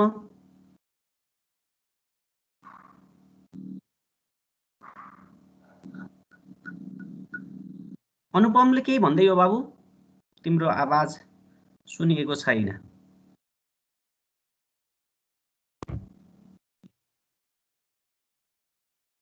ओके, तिमीहरूबाट केही क्वेसन नआएको कारणले अब तिमीहरूलाई म समराइज गरिदिन्छु है। समराइज गर्दा अब तिमीहरूले के बुझ्नु पर्यो भने कुनै पनि सिस्टमको रुट्सहरू है, क्यारेक्टरिस्टिक इक्वेसनका रुटहरू सबै नेगेटिभमा, सबै नेगेटिभतिर लेफ्ट एक्सिसमा भनौँ अथवा होइन नेगेटिभ रियल एक्सिस भनेको नेगेटिभ एक्स भनौँ होइन, त्यसमा छन् भने तिम्रो सिस्टम चाहिँ स्टेबल हुन्छ है। यदि तिम्रो एउटा मात्रै रुट्स पनि राइटतिर गइदियो भने, पोजिटिभ पार्टतिर गयो भने, आरएचपी भन्छ क्या, राइट हाफ प्लेनतिर गइदियो भने तिम्रो सिस्टम अनस्टेबल हुन्छ। तिम्रो सिस्टम ट्याक्क बिचमा छ, बिचमा भनेको त्यो भर्टिकल एक्सिस वाइ एक्सिस भनौँ अथवा हामीले इमेजिनरी एक्सिस भन्छौँ। तिम्रो इमेजिनरी एक्सिसमा मल्टिपल रुट्सहरू छन्, धेरै रुट्सहरू आयो भने पनि, धेरै रुटहरू आयो बिचमा आइदियो भने पनि त्यसलाई अनस्टेबल भनेर हामीले भन्छौँ है। र बिचमा एउटा मात्रै रुट्स छ भने त्यसलाई हामीले के भन्छौँ, मार्जिनल्ली स्टेबल भनेर भन्छौँ, किनभने त्यो न लेफ्टतिर पर्न सक्यो न राइटतिर पर्न सक्यो है। त्यसलाई चाहिँ हामीले मार्जिनली स्टेबल भन्छौँ, जुन चाहिँ हामीले यहाँ गरेर हेरिहाल्छौँ, त्यसलाई केही प्रब्लम भएन। Okay, this is the summary of stability होइन। र अरू ल्याङ्ग्वेजको टर्ममा, सिस्टमको टर्ममा चाहिँ मैले भनिदिइसकेँ। ओके है, अब यहाँ हेर है त, characteristic equation, root location and stability भनेको छ। क्यारेक्टरिस्टिक इक्वेसनलाई मैले अब धेरैचोटि भनिसकेँ। जब तिम्रो ट्रान्सफर फङ्सन भनेको त यो सिस्टमको नेगेटिभ फिडब्याक सिस्टमको ट्रान्सफर फङ्सन भनेको CS/RS भनेको GS डिभाइड बाई 1 + GSHS हुन्छ। वेन यो equate denominator term with 0, 1 + GSHS = 0 गरिदिने बित्तिकै इट टेक्स द फर्म, तिम्रो यो भनेको त S² प्लस S होइन 25S प्लस 100 छ भनिसकेपछि यो त सेकेन्ड डिग्री इक्वेसनको लागि छ। अरूको कुरा गर्छौ भने यसको प्याटर्न भनेको यस्तो हुन्छ। हेर त, सुरुमा एउटा यसलाई भन्न सकिन्छ नि त, ल S5 भन्ने टर्म आयो, A0 S5 plus S4 S3 S² S1 S0 भनेको 0 होइन, त्यस्तो टर्महरू चाहिँ आउन सक्छ भनिसकेपछि यसको भ्यालु बिस्तारै घट्दै लास्टमा कन्स्टेन्ट आएको छ भने क्यारेक्टरिस्टिक इक्वेसनको फर्म भनेको यस्तो हुन्छ भनेर भनेको छ, जुन अहिले हामीले पनि हेऱ्यौँ। सेकेन्ड डिग्री इक्वेसनमा त S² भन्ने आउँछ, अरू डिग्री इक्वेसनहरूमा म्याक्सिमम आउन सक्छ होइन, S4 S5। अब तिम्रो सिस्टम कस्तो छ होइन, कतिको कम्प्लेक्स छ, जति कम्प्लेक्स भयो त्यति सिस्टममा चाहिँ यो यस टर्महरू धेरै आउन सक्छ भनेपछि हामीले यसको रेफरेन्स लिन सक्छौँ। सुरुमा S² अनि S1 अनि S0 यस्तो छ भने यसको प्याटर्न भनेको पनि त्यही नै मैले त्यहाँ लेखेको छु, A0 SN, A1 SN-1, A2 SN-2 plus dot dot dot AN भनेर त्यहाँ टुङ्गाइदिएको छ भने यसको प्याटर्न भनेको क्यारेक्टरिस्टिक इक्वेसनको प्याटर्न भनेको यस्तो हुन्छ भनेर भनेको छ। र यसलाई सल्भ गर्यो भने अब यहाँ त अब मैले सेकेन्ड डिग्री इक्वेसनको गरेछु भने दुईटा भ्यालु आउने भयो, तिम्रो म्याक्सिमम पावर S5 छ भने 5वटा भ्यालु आउने भयो। किनभने अहिले हामीले रुटहरू हेर्दैछौँ कि हामीलाई त कुनै पनि सिस्टम स्टेबल छ कि अनस्टेबल छ भने त यसको भ्यालु हेरेर थाहा हुन्छ कि। मैले अस्ति पनि पढाएको थिएँ तिमीहरूलाई है, इफेक्ट अफ फिडब्याक अन स्टेबिलिटीमा location of poles determine stability भनेर मैले भनिदिएको थिएँ है। ओपन लुप सिस्टम स्टेबल हुन्छ कि क्लोज लुप सिस्टम स्टेबल हुन्छ भन्दा चाहिँ अहिले हामीले यतिकै भन्न सक्ने अवस्था छैन। यो भनेको रुट्सहरू लोकेसनहरू हेर्न पर्छ, बल्ल थाहा हुन्छ भनेर मैले त्यो बेलामा भनेको थिएँ है, आजभन्दा 2टा क्लास अगाडि भनिसकेपछि यही चिज अब च्याप्टर 4मा त यही मात्रै चिजको हामीले कुरा गरिन्छ। द्याट्स वाइ तिम्रो रुट कता पर्छ हेर्छौँ हामीले। अब यसमा S5 छ भने 5वटा रुट हुन्छ, 5वटा रुटहरू कता कता परेको छ, एउटा मात्रै रुट पनि तिम्रो राइटमा पर्दिने बित्तिकै सिस्टम अनस्टेबल हुन्छ भन्ने त हामीलाई थाहा छ भनेपछि सबै रुट्स लेफ्टतिर परेका छन् कि कोही राइटतिर गएका छन् कि कोही बिचमा इमेजिनरी एक्सिसमा छन् कि भन्ने कुरा चाहिँ हामीले हेर्छौँ। किनभने हामीलाई एउटा स्टेबल आउँछ, अर्को अनस्टेबल आउँछ, अर्को मार्जिनल्ली स्टेबल भन्ने हुन्छ। यो 3टा बाहेक त हाम्रो हुँदैन। द्याट्स वाइ यो चिजहरू चाहिँ यहाँ कुरा गर्छौँ। अर्को छ रुट लोकेसन एन्ड स्टेबिलिटी भनेर भनेको छ है। रुट्सलाई कसरी देखाउने भनेर वी नो द्याट यदि ग्राफमा सपोज यो भनेको ग्राफ हो हैन, यसलाई चाहिँ हामीले सिग्मा भन्छौँ, रियल एक्सिसलाई सिग्मा भन्छौँ, इमेजिनरी एक्सिसलाई जे ओमेगा भन्छौँ, अथवा एक्स एक्सिस भनेको हाम्रो सिग्मा भयो, वाइ एक्सिस भनेको जे ओमेगा भयो भने मेरो एस इक्वल टु -5 भन्ने पोल आयो। पोल भनेको चाहिँ रुट्स के है, रुट्स आयो भने पोललाई हामीले यसरी क्रसमा देखाउँछौँ भनेर भनेको छ। हेर त पोल्सहरूलाई हामीले केमा देखाउँछौँ, क्रस गरेर देखाउँछौँ भन्ने कुरो यसले भनेको छ। र -5 आउँछ, अर्को भनेको -20 आउँछ भने यसरी हामीले देखाइयो कि यो भनेको -5 मा छ, यो भनेको रुट्स भनेको अर्को -20 मा छ भने यसरी पोलहरू, पोल भनेको तलपट्टिको डिनोमिनेटरले दिन्छ भने पोल है, न्युमेरेटरले दिन्छ भने 0 भनेर भनिन्छ। न्युमेरेटरले दिएकोलाई चाहिँ हामीले के गर्छौँ, 0 भन्नेले यसरी डिटरमाइन गर्छौँ, यस्तो खालको गोल हो, सानो 0 हैन। अब पोललाई डिनोट गर्न पर्यो भने चाहिँ के गरिन्छ भन्दा यस्तो क्रस है, पोललाई डिनोट गर्ने क्रस, पोल भनेको डिनोमिनेटरले दिन्छ अथवा रुट्स भन्न सकिन्छ पोललाई भने, जेरोज भनेको न्युमेरेटरले दिन्छ के। अब तिम्रो सिस्टममा सपोज s+5 ल हेर है, ल s+5 डिभाइड बाई अहिले त s² + 25 s+100 छ भने 5 र 20 भनेको तिम्रो के भयो, पोल्स भयो भने s इक्वल टु -5 भनेको तिम्रो के भयो, जेरोज भयो। भनेपछि यहाँ पोल पनि छ जेरोज पनि छ भने तिमीले यही पोललाई चाहिँ यसरी, त्यहाँ 0 पनि छ नि त भने यसरी चाहिँ नोटेसनमा ग्राफमा चाहिँ लेख्न सक्छौ। 0 को लोकेसन चाहिँ माथिबाट आउँछ, न्युमेरेटरले 0 दिन्छ भने तलकोले पोल दिन्छ र पोललाई चाहिँ हामीले रुट्स भन्न सक्छौँ भनेर चाहिँ भनेको छ। द्याट्स वाइ ग्राफमा पोललाई प्लट गर्दा चाहिँ क्रस गरिन्छ भने जेरोज भनेको न्युमेरेटरले दिने चिजलाई चाहिँ हामीले 0 भनेर चाहिँ गर्न सकिन्छ भनेर चाहिँ भनेको छ है। ल ओके, अब फर्स्टमा हेर, यसलाई चाहिँ अलि म फास्ट गरिदिन्छु, यसलाई धेरै टाइम लाग्दैन जस्तो मलाई लाग्छ। क्वेसन नम्बर 1 अथवा स्टेप 1 मा हेर, poles on negative real axis. यदि तिम्रो पोलहरू सबै नेगेटिभमा छ भने मैले सिस्टम स्टेबल हुन्छ भनेर भनिदिइसकेको छु है। भने कसरी स्टेबल हुन्छ भन्ने कुरा एकचोटि हेरौँ है त, यहाँ सर्टसर्ती। ल सपोज मेरो जीएस भनेको k/s + a छ अरे, मैले यो सपोज गरेको किन गरेँ भने s इक्वल टु -e आउँछ नि त, मैले त नेगेटिभमा हेर्दैछु भनेपछि k/s + a गरेको छु। यहाँ चाहिँ मेरो रुट्स भनेको -a मा आउँछ, सबै रुट्स यहाँ फिगरमा तिमीले देख्न सक्छौ। यस्तो सिस्टममा के हुन्छ भनेर हामीले भन्न लागिरहेको छौँ, स्टेबल हुन्छ हामीलाई पहिल्यै थाहा छ, तर कसरी आयो भन्ने कुरा हेर है। जीएस भनेको k/s + a, अब इन्भर्स ल्याप्लेस ट्रान्सफर्म लियो भने जीटी भनेको एल इन्भर्स जीएस, यो भनेको k/s + a, यो भनेको ke - at। हेर त ke - at भनेको यो फिगरमा यो देखाइदिएको छ, यो देखाइदिएको छ है। यो भनेको आउटपुट सिटी जीटी भनेर यहाँ लेखेको छ। रेस्पोन्स भनेको तिम्रो यस्तो देखेको छ, जब टाइम इक्वल टु इन्फाइनाइट राख्छौ, यो त हामीले अहिले भनिसक्यौँ, जब इन्फाइनाइट टाइम पिरियडमा तिम्रो जीटी अथवा सिटीको भ्यालु 0 आउँछ तब सिस्टम चाहिँ स्टेबल हुन्छ भनेर हामीले भनिदिएका छौँ। भनिसकेपछि this is your system when poles on negative real axis हैन, then the system will be stable भनेर चाहिँ हामीले भन्न सक्छौँ, किनभने सिटीको भ्यालु 0 आएको छ। अथवा विभो स्टेबिलिटीको कुरा गर्छौँ भने हेर न, आउटपुट भनेको विथिन सर्टेन रेन्ज, यो एक्सपोनेन्सियली यो मैले यो डार्क गरिदिएको स्याडो गरिदिएको पार्ट चाहिँ के भइरहेको छ भन्दा कभर गरेको छ, स्टेबल एउटा सर्टेन रेन्जमा छ। हेर त त्यो रेन्जमा देखिएको छ भनिसकेपछि यसले त सबै ढाकेको छ, यो सेडिङ गरेको पार्टले भनिसकेपछि विभो स्टेबिलिटी क्राइटेरिया पनि यसले के गरेको छ, सेटिस्फाई गरेको छ भनेपछि यसलाई सिस्टमले चाहिँ स्टेबल भयो भनेर चाहिँ भन्न सकिन्छ।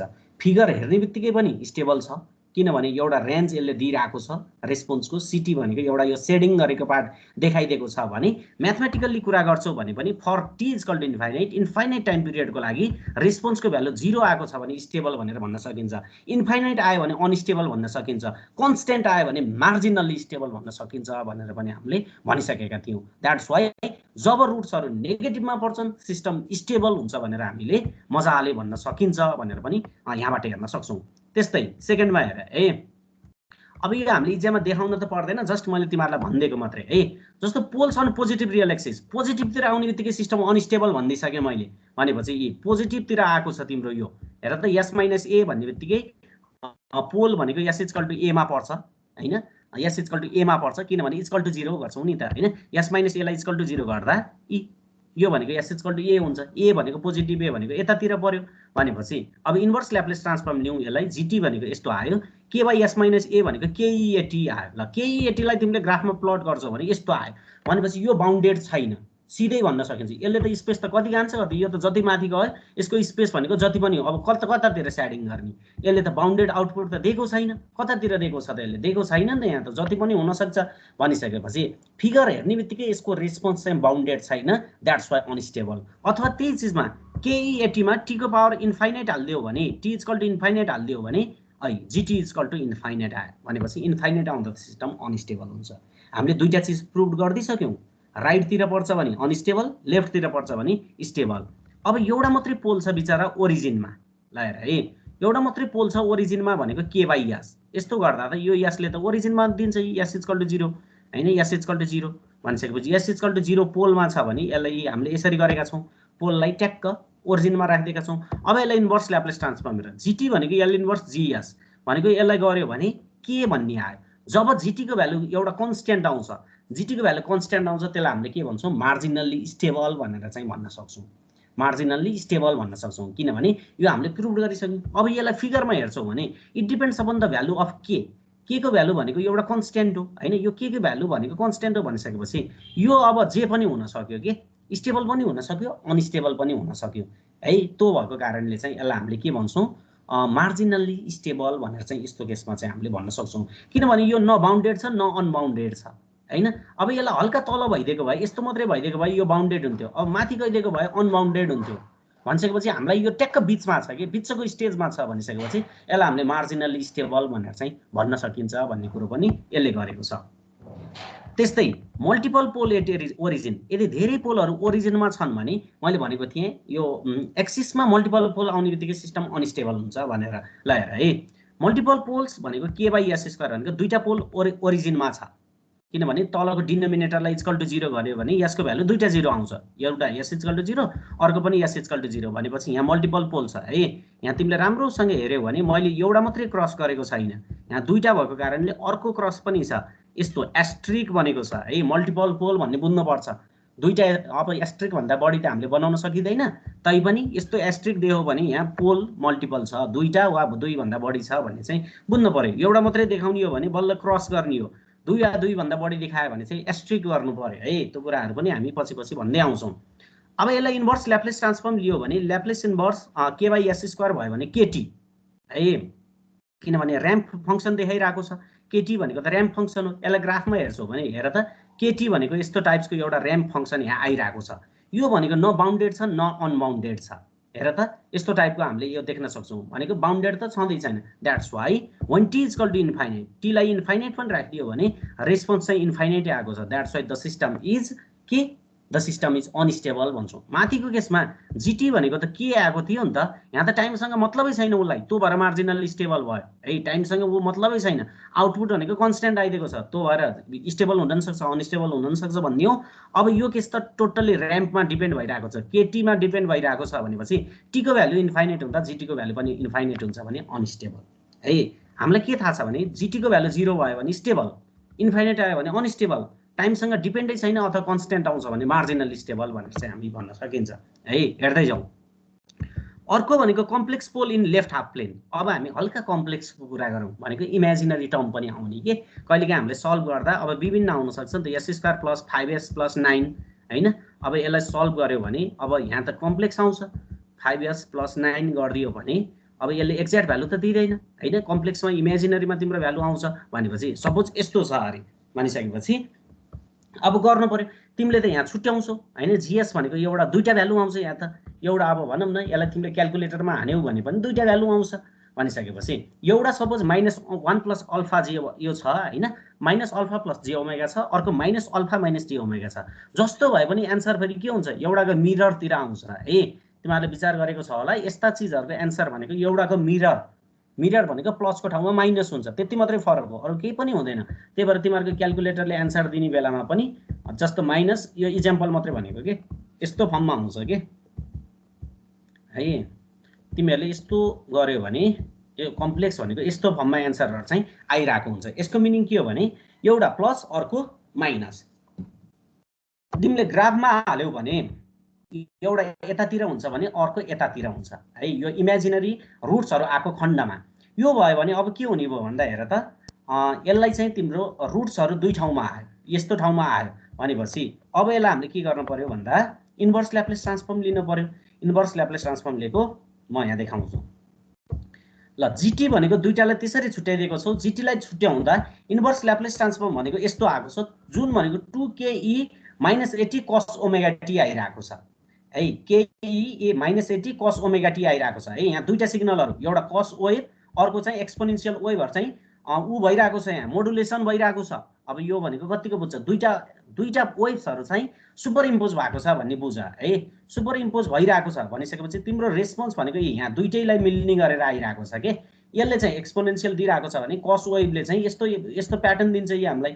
भनेपछि दुईटा मोडुलेटेड भइरहेको छ, दुईटा सुपर इम्पोज भइरहेको छ भनिसकेपछि यस्तो रेस्पोन्स आएको छ। हेर त, यस्तो रेस्पोन्स चाहिँ हामीले देख्न सक्छौँ। अब यसलाई हेर, 2ke minus 80 cos omega T भनेको when time is equal to infinite. यदि time is equal to infinite छ भने जीटी इज इक्वल टु 0 आएको छ है। Time is equal to infinite भएको खण्डमा जीटी इज इक्वल टु 0 आएको छ भने स्टेबल भयो भनेर पनि हामीले भन्न सकिन्छ। र तिमीले फिगरमा हेर्यौ भने यसले एउटा निश्चित रेन्ज चाहिँ यति रेन्ज चाहिँ लिइरहेको थियो है। हेर त, cos 0 भनेपछि यस्तो हुने भयो यतिमा, भनेपछि सर्टेन बाउन्डेड भइरहेको छ। रेस्पोन्स भनेको बाउन्डेड भएको छ भने सिस्टम स्टेबल भयो भनेर पनि भन्न सकिन्छ। लेफ्टतिर भएको बेलामा स्टेबल हुँदो रहेछ। अब राइटतिर हेर, राइटतिर हेऱ्यौ भने सिस्टमले यस्तो रूप लिन्छ है। सिस्टमको रूप भनेको यस्तो छ, किनभने यहाँ हेर न माइनस छ नि त। माइनस भन्ने बित्तिकै यो एस इक्वल टु गर्दा त प्लसमा जान्छ। तिम्रो रुट्स भनेको त यहाँ यी।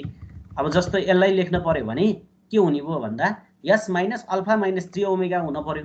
यसलाई लेख्छौ भने यस माइनस अल्फा प्लस जी ओमेगा हुन पर्यो डिनोमिनेटरमा हैन। त्यही कुरा त गरेको छ नि यहाँ, यो कुरा गरेको छ। त पो राइटमा पर्छ।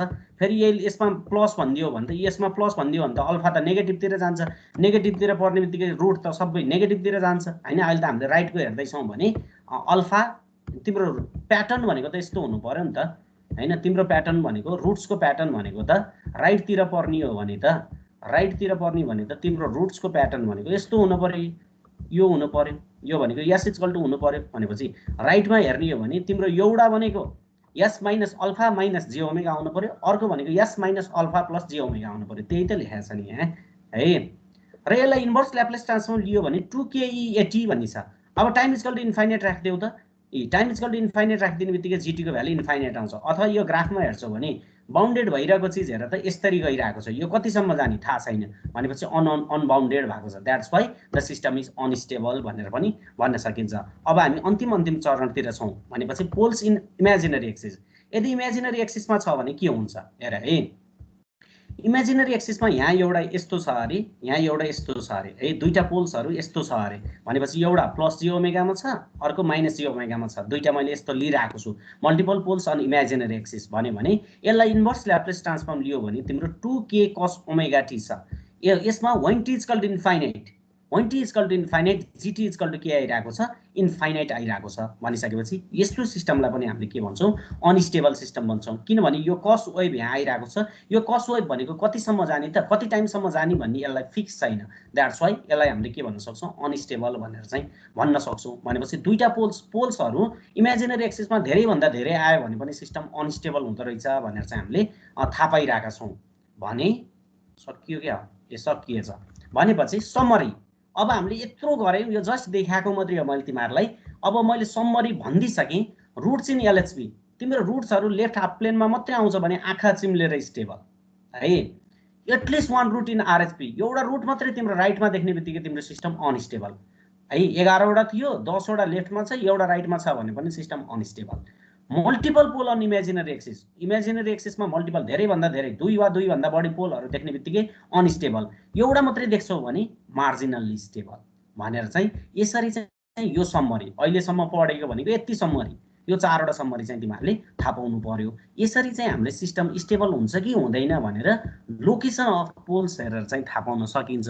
जुन चाहिँ हामीले यहाँ स्टेबिलिटी क्राइटेरिया, एउटा Vivo stability criteria, output bounded छ कि छैन भनेर पनि चेक गरिदिउँ। सँगसँगै इन्फाइनाइट टाइममा तिम्रो रेस्पोन्स 0 आउँछ कि इन्फाइनाइट आउँछ भनेर पनि हामीले हेऱ्यौँ है। रेस्पोन्स 0, इन्फाइनाइट टाइममा रेस्पोन्स 0 आउँछ भनेको के हो, सिस्टमले इनपुट दिने बित्तिकै आउटपुट दिएको छ भन्ने बुझ्नु पर्यो है। सिटी इक्वल टु इन्फाइनाइट भनेको के हो, तिमीले इनपुट दिएको छौ, आउटपुट आएकै छैन अहिलेसम्म। इन्फाइनाइट अथवा इन्क्रिजिङ भ्यालु अथवा डिक्रिजिङ भ्यालु केही छ भन्ने चाहिँ तिमीले बुझ्छौ भने सिस्टम अनस्टेबल भयो भनेर चाहिँ भन्न सकिन्छ। यदि टाइमसँगै डिपेन्ड गरेको छैन, कन्स्ट्यान्ट कुनै भ्यालु आउँछ रेस्पोन्सको भने सिस्टम जे पनि हुनसक्छ, मार्जिनली स्टेबल। द्याट्स वाइ हामीले 3टा केसहरु चाहिँ डिल गर्यौं भनेर पनि भनेको छ। ल यसमा कसैलाई के प्रब्लम छ यतिन्जेलसम्म?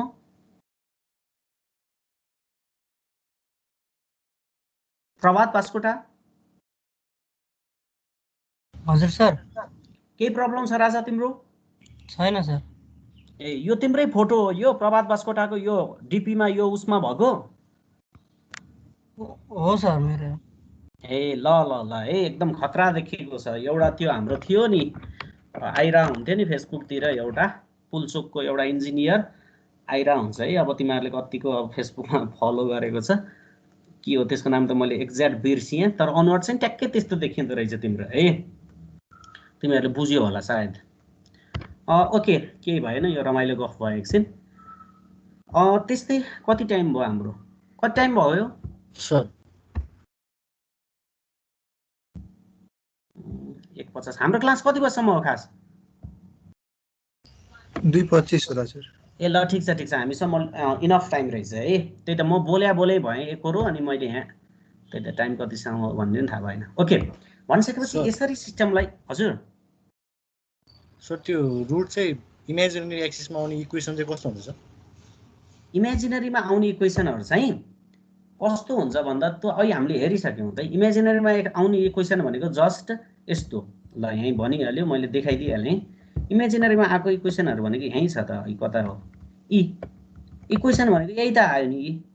s + j ओमेगा जस्तो एउटा भनेको यहाँ भनिदिएको छ हैन। लेट पोल सेट s = यो के एउटा -j छ, अर्को पनि s 1/s² + 1। ल यो भने के हुन्छ ल हेर त पक्कै s² + 1 नै हो क्या हैन।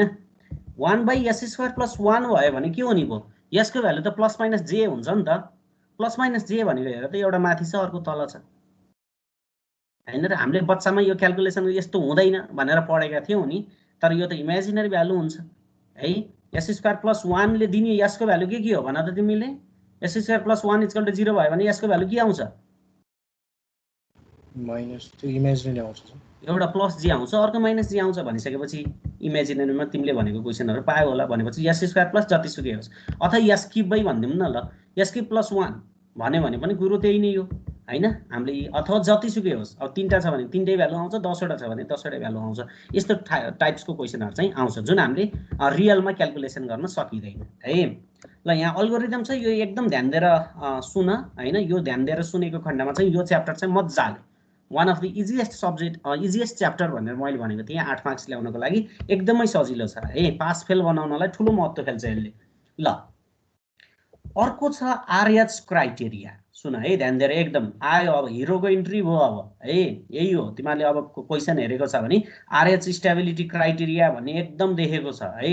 RH भनेको रुथ हर्विज स्टेबिलिटी क्राइटेरिया। अब दुईटा म्याथमेटिसियन अथवा साइन्टिस्ट अब को यिनीहरू हैन, एउटा रुथ भन्ने अर्को हर्विज भन्ने, यो दुईजना मिलेर यो निकालेको भएर यसलाई RH स्टेबिलिटी क्राइटेरिया भनिन्छ है। अब सर्ट फर्म भनेको RH, फुल फर्म भनेको रुथ हर्विज स्टेबिलिटी क्राइटेरिया। उनीहरूले के भन्नेको छ भने कुनै पनि सिस्टम स्टेबल हुन्छ कि अनस्टेबल सधैँ यसरी ग्राफिकल फर्ममा यसरी हेर्न चाहिँ हामीलाई झ्याउ हुन्छ। अब यहाँ सेकेन्ड डिग्री इक्वेसन भइदिएको भए पो एकैछिन हामीले थाहा पाउन सकिन्छ हैन। 5th degree equation, 6th degree equation, यस्तो कम्प्लेक्स सिस्टमहरुको लागि चाहिँ गाह्रो हुन्छ। त्यसको लागि चाहिँ तिमीले RH स्टेबिलिटी क्राइटेरियाबाट गर्नुपर्छ भनेर चाहिँ भनिदिएको छ। भनिसकेपछि RH स्टेबिलिटी क्राइटेरियाले रुट्सको लोकेसन हेरेर कसरी थाहा पाउँछ त नि भनेर चाहिँ भनिदिएको छ भने त्यसलाई RH स्टेबिलिटी क्राइटेरिया पनि भनिन्छ। ल हेर है, वी नो दैट क्यारेक्टरिस्टिक म तिमीलाई विचार गर्छु कतिको सुनेको छ हैन। म तिमीलाई फेरि बोथ वे हुनुपर्छ है, गिभिङ र टेकिङ। अब एकजनालाई म विचार गर्नलाई सोध्छु, लास्टकोलाई सोधौँ है। शारदा पौडेल। हजुर सर। क्यारेक्टरिस्टिक इक्वेसनलाई कसरी डिफाइन गर्यौ रे? What do you mean by characteristic equation?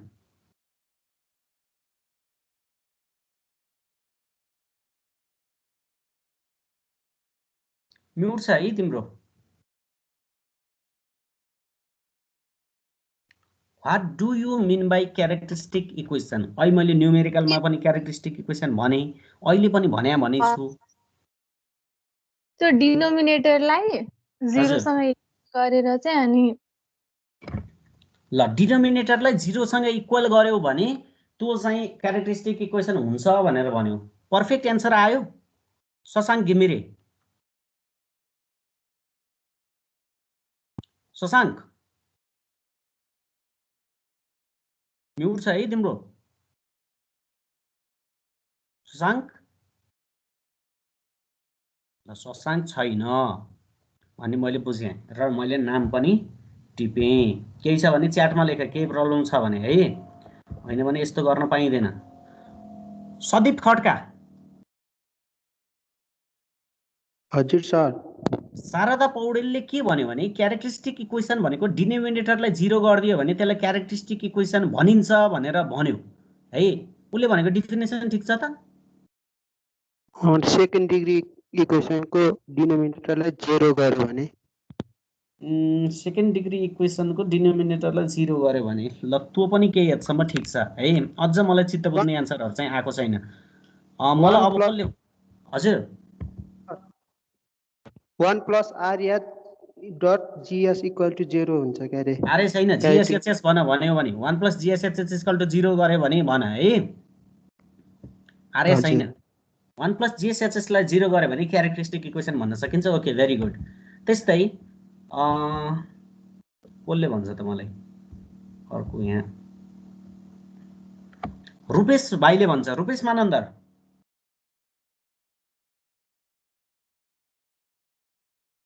Rupesh Manandhar पनि छैन। अब केटाहरू अन गर्छ हिँड्छ कि। अब अनलाइनको बेफाइदा भनेको यही हो। अब कुन दिनदेखि फिजिकल गरिदिन्छ अनि है कलेजहरू आउनुपर्छ तिमीहरूको। अब यी सार्वजनिक गाडीहरू भोलिदेखि खोल्ने अड इभन भनेर भनिदिएको छ। अब कलेजको नोटिस पनि अब आइहाल्छ छिट्टै आएपछि तिमीहरूलाई एउटा केही न केही नोटिस आइहाल्छ। आइदर फिजिकल क्लास भनिदिन्छ, सर माइक बिग्रेको छ मेरो भनेर शशाङ्कले भनेको छ। ठिकै छ है, ल त्यो भयो, केही प्रब्लम भएन। अब केही न केही नोटिस आउँछ विदिन 1 विक कलेजबाट। फिजिकल भनिदियो भने आउन सक्छ, अथवा तत्कालै त फिजिकल क्लास नगर्ला होइन, किनभने झ्याप्पै त गर्दैन अब यो 1 हप्ता 10 दिनमै। तर केही न केही नोटिस चाहिँ दिन्छ, किनभने डब्लुआरसीको पनि इक्जाम हुने भयो, डब्लुआरसीको इक्जाम हुने भयो, पोखरा युनिभर्सिटीको इक्जाम हुने भयो। सब फिजिकल भनिसकेपछि हाम्रो पनि फिजिकल केही न केही गराउनेवाला छ है। अब कोर्स लगभग 50 देखि 50% भनौँ न एभरेजमा 50% कोर्स गएको देखिएको छ है रेकर्डमा। डिन कार्यालयमा त्यस्तो रेकर्ड गएको छ। मेरै कोर्स अब 4 वटा भनेपछि 800 को 32 भनेपछि लगभग मेरो कोर्स भनेको 35% लगभग पास मार्क्स भनेको त्यही त हो नि। 35% जति चाहिँ गएको छ, 35 देखि 40% गएको छ भनिसकेपछि एभरेजमा पुर्याएको छन्। अरू सब्जेक्टहरुमा त 50%, 60%, 70% पनि गएको छ हैन। एभरेजमा 50% कोर्सहरु सकेको कारणले अब फिजिकल बोलाइदिन पनि सक्छ, अथवा क्लासलाई अनलाइन गरेर इक्जाम त फिजिकल त हुन्छ नै, त्यसको त विकल्पै छैन हैन। ल्याबहरु पनि अब फिजिकलै हुन्छ, त्यसको विकल्प पनि छैन। अब कुनै सब्जेक्टहरु चाहिँ तिमीहरुको ल्याब चाहिँ अनलाइन पनि भएको छन् होला, केही फरक परेन, भोलि फिजिकल पनि हुन्छ हैन। त्यो कुराहरु चाहिँ तिमीहरुले विचार गर्नुपर्छ। अनि म तिमीहरुलाई बल्ल चिन्ने मौका पाउँछु। मैले इलेक्ट्रोनिक्सको लागि त लगभग सबैले चिनेको छु, इन्डस्ट्रियलको लागि पनि केही अब यो अनुहारहरु त अब देखिराकै अनुहार हो हैन, त्यो केही फरक पर्दैन। अब तिमीहरुलाई चिन्जान पनि त गर्नु पर्यो। ल त्यो कुरा चाहिँ विचार गर है, को मान्छे कस्तो हो के हो भन्ने नि त थाहा पाउनु पर्यो। ल ओके, केही भएन। हामी यस्तो छौं भने अब मलाई 3 जना भाइ बहिनीहरुले भन्यो आरएच स्टेबिलिटी क्राइटेरियामा क्यारेक्टरिस्टिक इक्वेसन भनेको के हो भनेर। क्यारेक्टरिस्टिक इक्वेसन भनेको शारदाले भन्यो डिनोमिनेटरलाई 0 गर्ने भन्दियो कि कस्तो सजिलो भन्दियो कि झ्याप्पै हैन। त्यो चाहिँ ठीक भएन।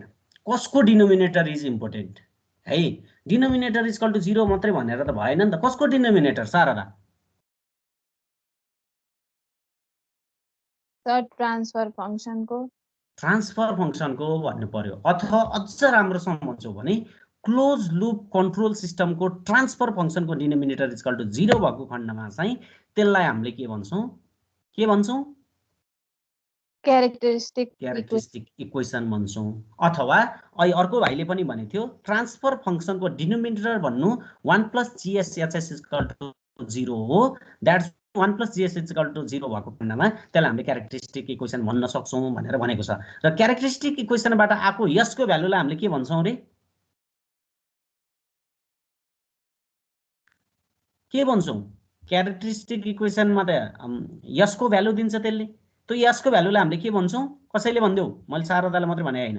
के भन्छौँ यसको भ्यालुलाई? पोल्स रुट्स पोल्स अथवा रुट्स भन्छौँ। Very good. भनेपछि आइदर रुट्स भन अथवा पोल्स भन, केही प्रब्लम भएन। यति माथि न्युमेरेटरमा छ भने न्युमेरेटरले दिने यसको भ्यालुलाई हामी के भन्छौँ? जेरोज भन्छौँ है। JEROS जेरोज भन्छौँ। जेरोजलाई डिनोट गर्नको लागि हामी गोलो, एउटा सानो जिरो जस्तै गोलो बनाउँछौँ भने पोलको लागि गर्नलाई हामी क्रस गर्छौँ भन्ने कुरा पनि मैले भनिसकेको छु है। ओके, केही प्रब्लम भएन। ओके, हामी यो अल्गोरिदममा जान्छौँ है। RH स्टेबिलिटी क्राइटेरियाको ध्यान दिएर हेर, इक्जाममा आउट क्वेसन हो। RH स्टेबिलिटी क्राइटेरिया भन्नु, we know that the characteristic equation takes the form this. यो भनेको के हो भने यसको पावर पहिला धेरै छ, S5 छ, S4 छ, S³ छ, S² छ, S1 छ, S0 छ, यस्तो चाहिँ हुन्छ भनेर भनिएको छ। र = 0 हैन, यस्तो फर्म हुन्छ भनेर त मैले बारम्बार भनिसकेँ। यो क्वेसनले के भनेको छ? यसको पावर बिस्तारै घट्दै आइरहेको छ। क्यारेक्टरिस्टिक इक्वेसनको फर्म भनेको यस्तो हुन्छ है।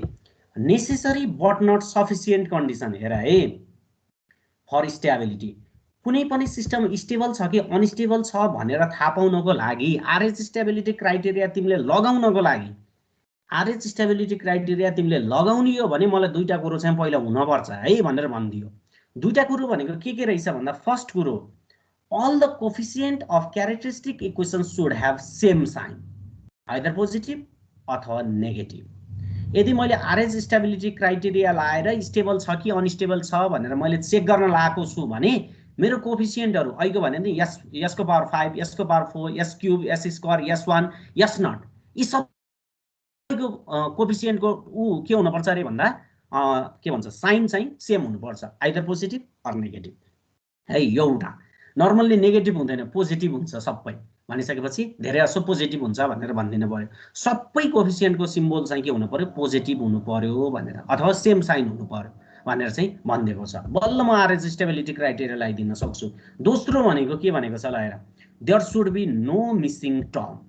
र तिम्रो क्यारेक्टरिस्टिक इक्वेसनमा मिसिङ टर्म हुनु हुँदैन। मिसिङ टर्म भनेको के हो भने S5 छ, S4 छ, S³, S², S1, S0 यस्तो फर्म आउनु पर्ने थियो र बीचमा S5, S4 अनि सिधै S² आइदियो, S³ भन्ने टर्म हरायो भन्यो भने त्यस्तोमा हामीले RH स्टेबिलिटी क्राइटेरिया लाउन सकिदैन भनेर भनिदियो।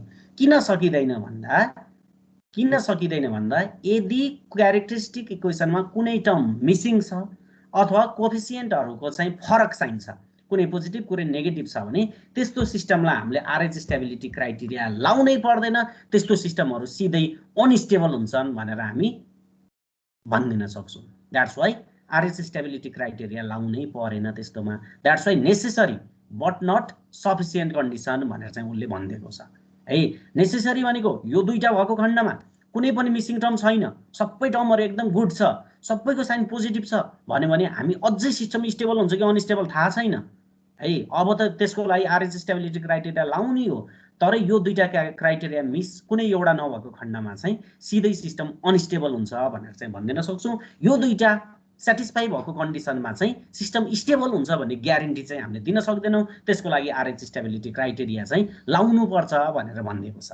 यो दुईटा सेटिस्फाई नहुने बित्तिकै सिधै अनस्टेबल, सेटिस्फाई भयो भने पनि भन्न सक्ने अवस्था छैन, त्यसको लागि फर्दर एक्सप्लेनेसन गर्नुपर्छ भनेर भनेको छ। र त्यो अल्गोरिदमलाई नै RH स्टेबिलिटी क्राइटेरिया अथवा RH अल्गोरिदम भनेर चाहिँ भनिन्छ भनेर पनि भनेको छ।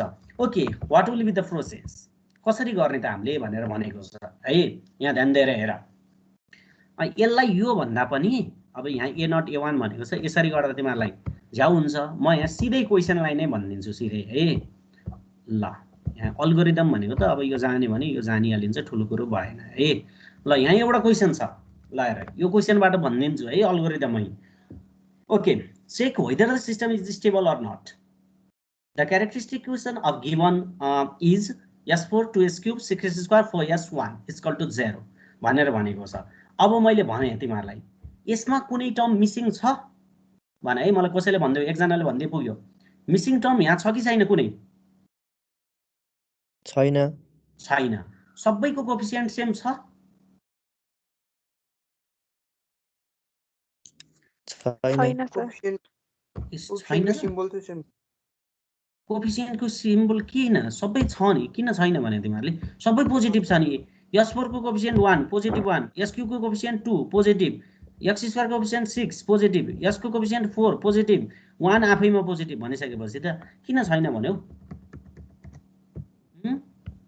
हजुरले कोफिसिएन्ट मात्रै भन्नुभयो सर अनि साइन भन्नुभएको थियो ल ठिकै छ है भनेको मतलब के हो भने सबैको कोफिसिएन्टहरु S5 S4 S3 S square S1 S0 को कोफिसिएन्टहरु सबै पोजिटिभ छ र कुनै पनि टर्म मिसिङ छैन भने हामीले RH स्टेबिलिटी क्राइटेरिया बल्ल लाउन सक्यौं यो दुईटा यो सुरुमै नभइदिएको भए त्यहाँ बीचमा एउटा माइनस मात्रै लेखिदिएको भए सिस्टमलाई आँखा चिम्लेर अनस्टेबल भन्न पाइन्छ त्यही S स्क्वायर मात्रै नभइदिएको भए सिस्टमलाई आँखा चिम्लेर अनस्टेबल भन्दिन पाइन्छ भनेपछि त्यस्तो कोही त सोध्दैन हैन यो दुईटा सेटिस्फाई भएको खण्डमा मात्रै हामीले RH स्टेबिलिटी क्राइटेरिया लाउन सकिन्छ भनेर चाहिँ भनेको छ okay let's move with RH stability criteria अथवा प्रोसेस अल्गोरिदमतिर हामी जाउँ फर्स्टमा ध्यान दिएर हेर है यो जाने भने धेरै सजिलो छ के ध्यान दिएर यो बिग्रियो भने फेरि ज्याउ हुन्छ म्याक्सिमम भनेको S4 S cube S square S1 S0 है यो 1 भनेको S0 छ अब मैले त भनिरहनु पर्ला जस्तो मलाई लाग्दैन भनिसकेपछि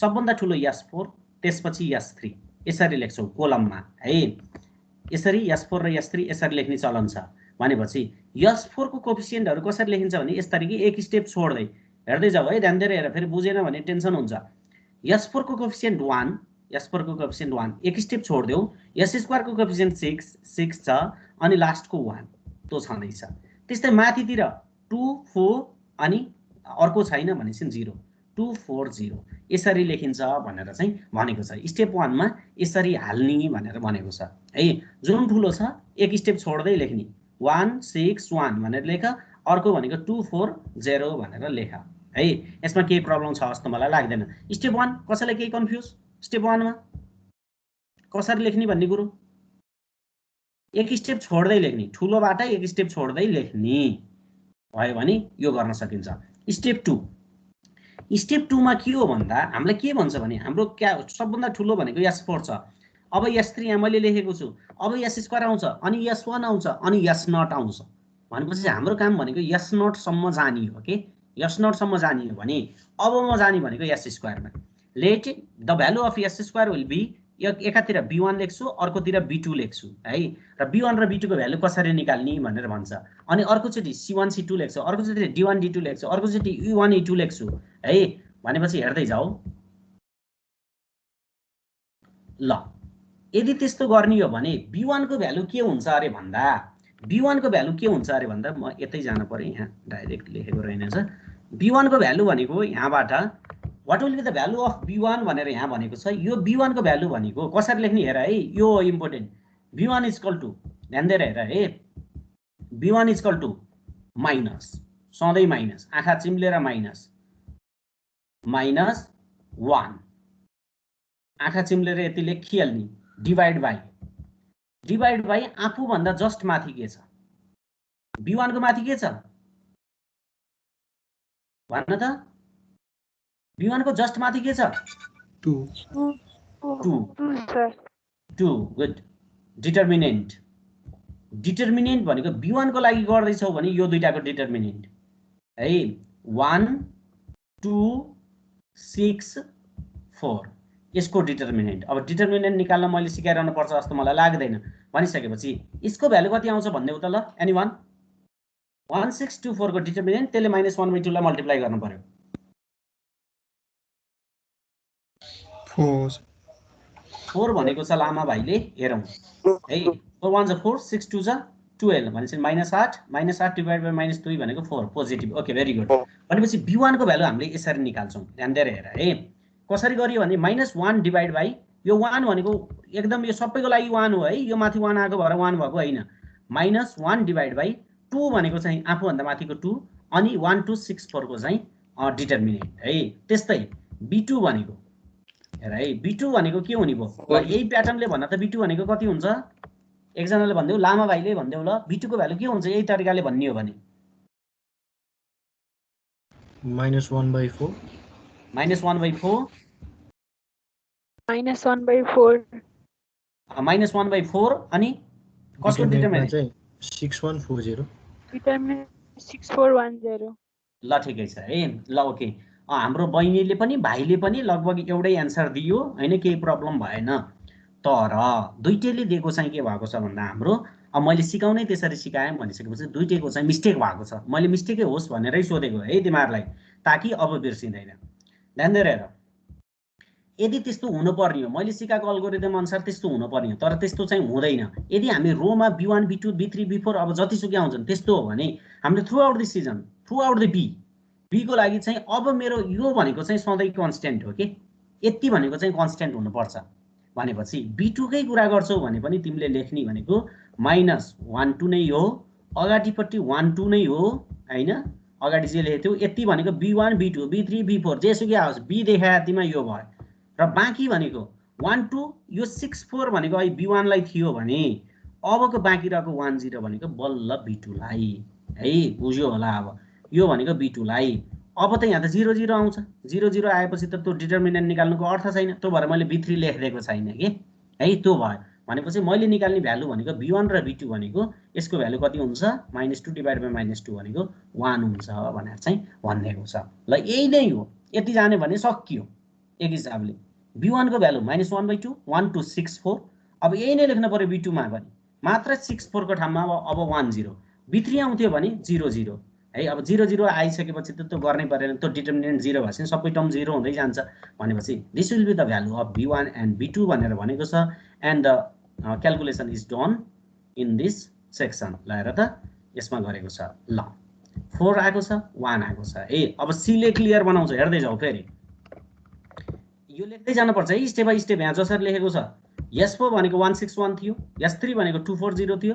S स्क्वायर भनेको B1 B2 4 र 1 ओ 4 र 1 अहिले हामीले निकालेको 4 र 1 मैले लेखिदिएँ अब C1 C2 हेर है S4 S3 S square S1 यो त S0 सम्म जानु पर्छ भनेपछि C1 C2 आयो C1 भनेको अहिलेकै फर्मुला हेर है अब म यहाँ डाइरेक्ट भनिदिन्छु यहाँ भ्यालु लेखेको छ C1 भनेको ध्यान दिएर हेर बुझेन भने सोधिहाल C1 भनेको -1 डिभाइड बाइ आफूभन्दा माथि कुन छ C1 को माथि कति छ 4 है 1 4 डिटर्मिनेन्ट अफ अब यो दुईटाको हेर्ने है फेरि यो दुईटाको हेर्ने हो अब माथिको चाहिँ हेरेर काम छैन भनेपछि 2 4 4 1 भनौँ न अब यो रो कलम त जे भन्दै पनि भयो हैन यस्तो this will be the value of C1 त्यस्तै C2 को कुरा गर्छौ भने अगाडिको त सेम हुन्छ भनेर मैले बारम्बार भनिसकेको छु भनेपछि यति आँखा चिम्लेर त्यही नै लेख्ने अब C1 C2 को लागि -1/4 2 4 हुने भो मात्र के आउने भो लास्टमा भन्देउ त 2 4 अनि कति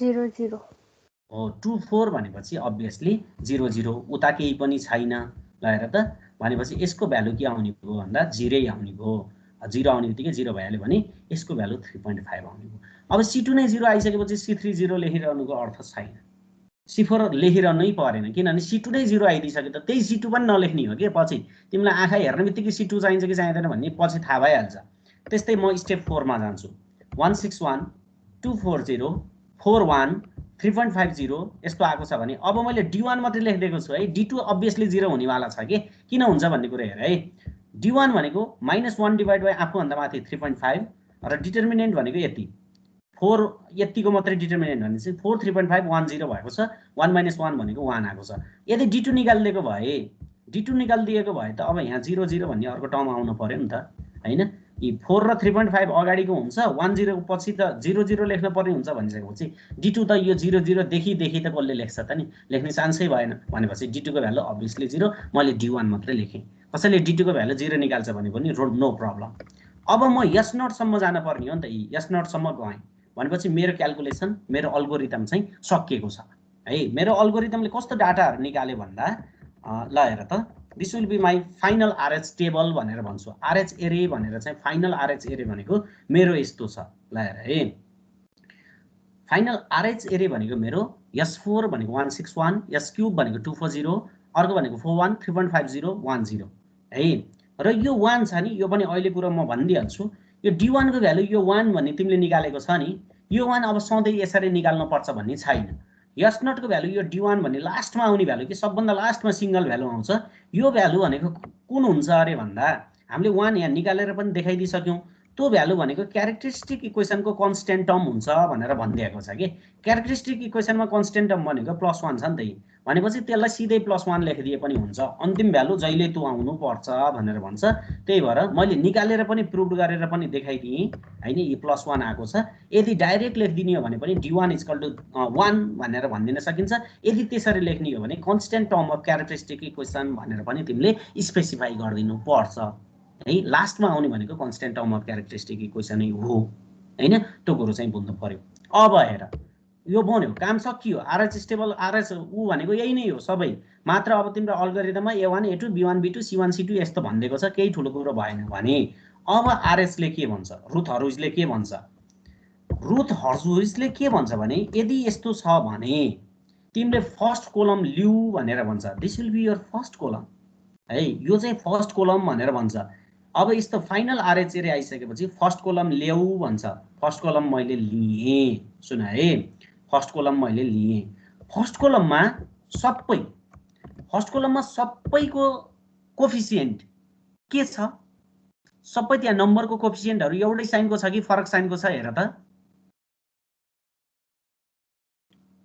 सेम साइन छ सर सेम छ है फर्स्ट कोलममा सबैको कोफिसिएन्ट तिम्रो पोजिटिभ छ सेम छ भनेपछि यस्तो बेलामा तिम्रो सिस्टम चाहिँ के हुन्छ भन्दा स्टेबल हुन्छ भनेर भनिदिन्छ यसको मिनिङ के हो भन्दा तिम्रो त टोटल भनेको s4 हो नि त s4 प्लस समथिङ के थियो यसले 4 वटा रुट्स दिनेवाला थियो 4 वटा रुट पनि दिएको छ अब रुट के हामीलाई मतलब छैन हामीले फर्स्ट कोलम हेर्दैका छौं र फर्स्ट कोलममा कुनै पनि साइन चेन्ज भएको छैन भने सबै रुट्सहरु लेफ्टमा पर्छन् र सिस्टम स्टेबल हुन्छ भनेर चाहिँ हामीले ग्यारेन्टी दिन सकिन्छ भनेर चाहिँ भन्छ है सबै फर्स्ट कोलमको सिम्बल अथवा साइन नो साइन चेन्ज छ साइन सबैको पोजिटिभ छ भने साइन चेन्ज भयो भन्नै परेन भनेपछि यस्तो अवस्थामा तिम्रो के हुन्छ भन्दा सिस्टम स्टेबल हुन्छ भनेर चाहिँ भनिएको छ so the system is stable है ल यसरी चाहिँ यदि साइन चेन्ज हुँदो हो त हेर है साइन चेन्ज हुँदो ल यहाँ एउटा मात्रै -4 आयो भने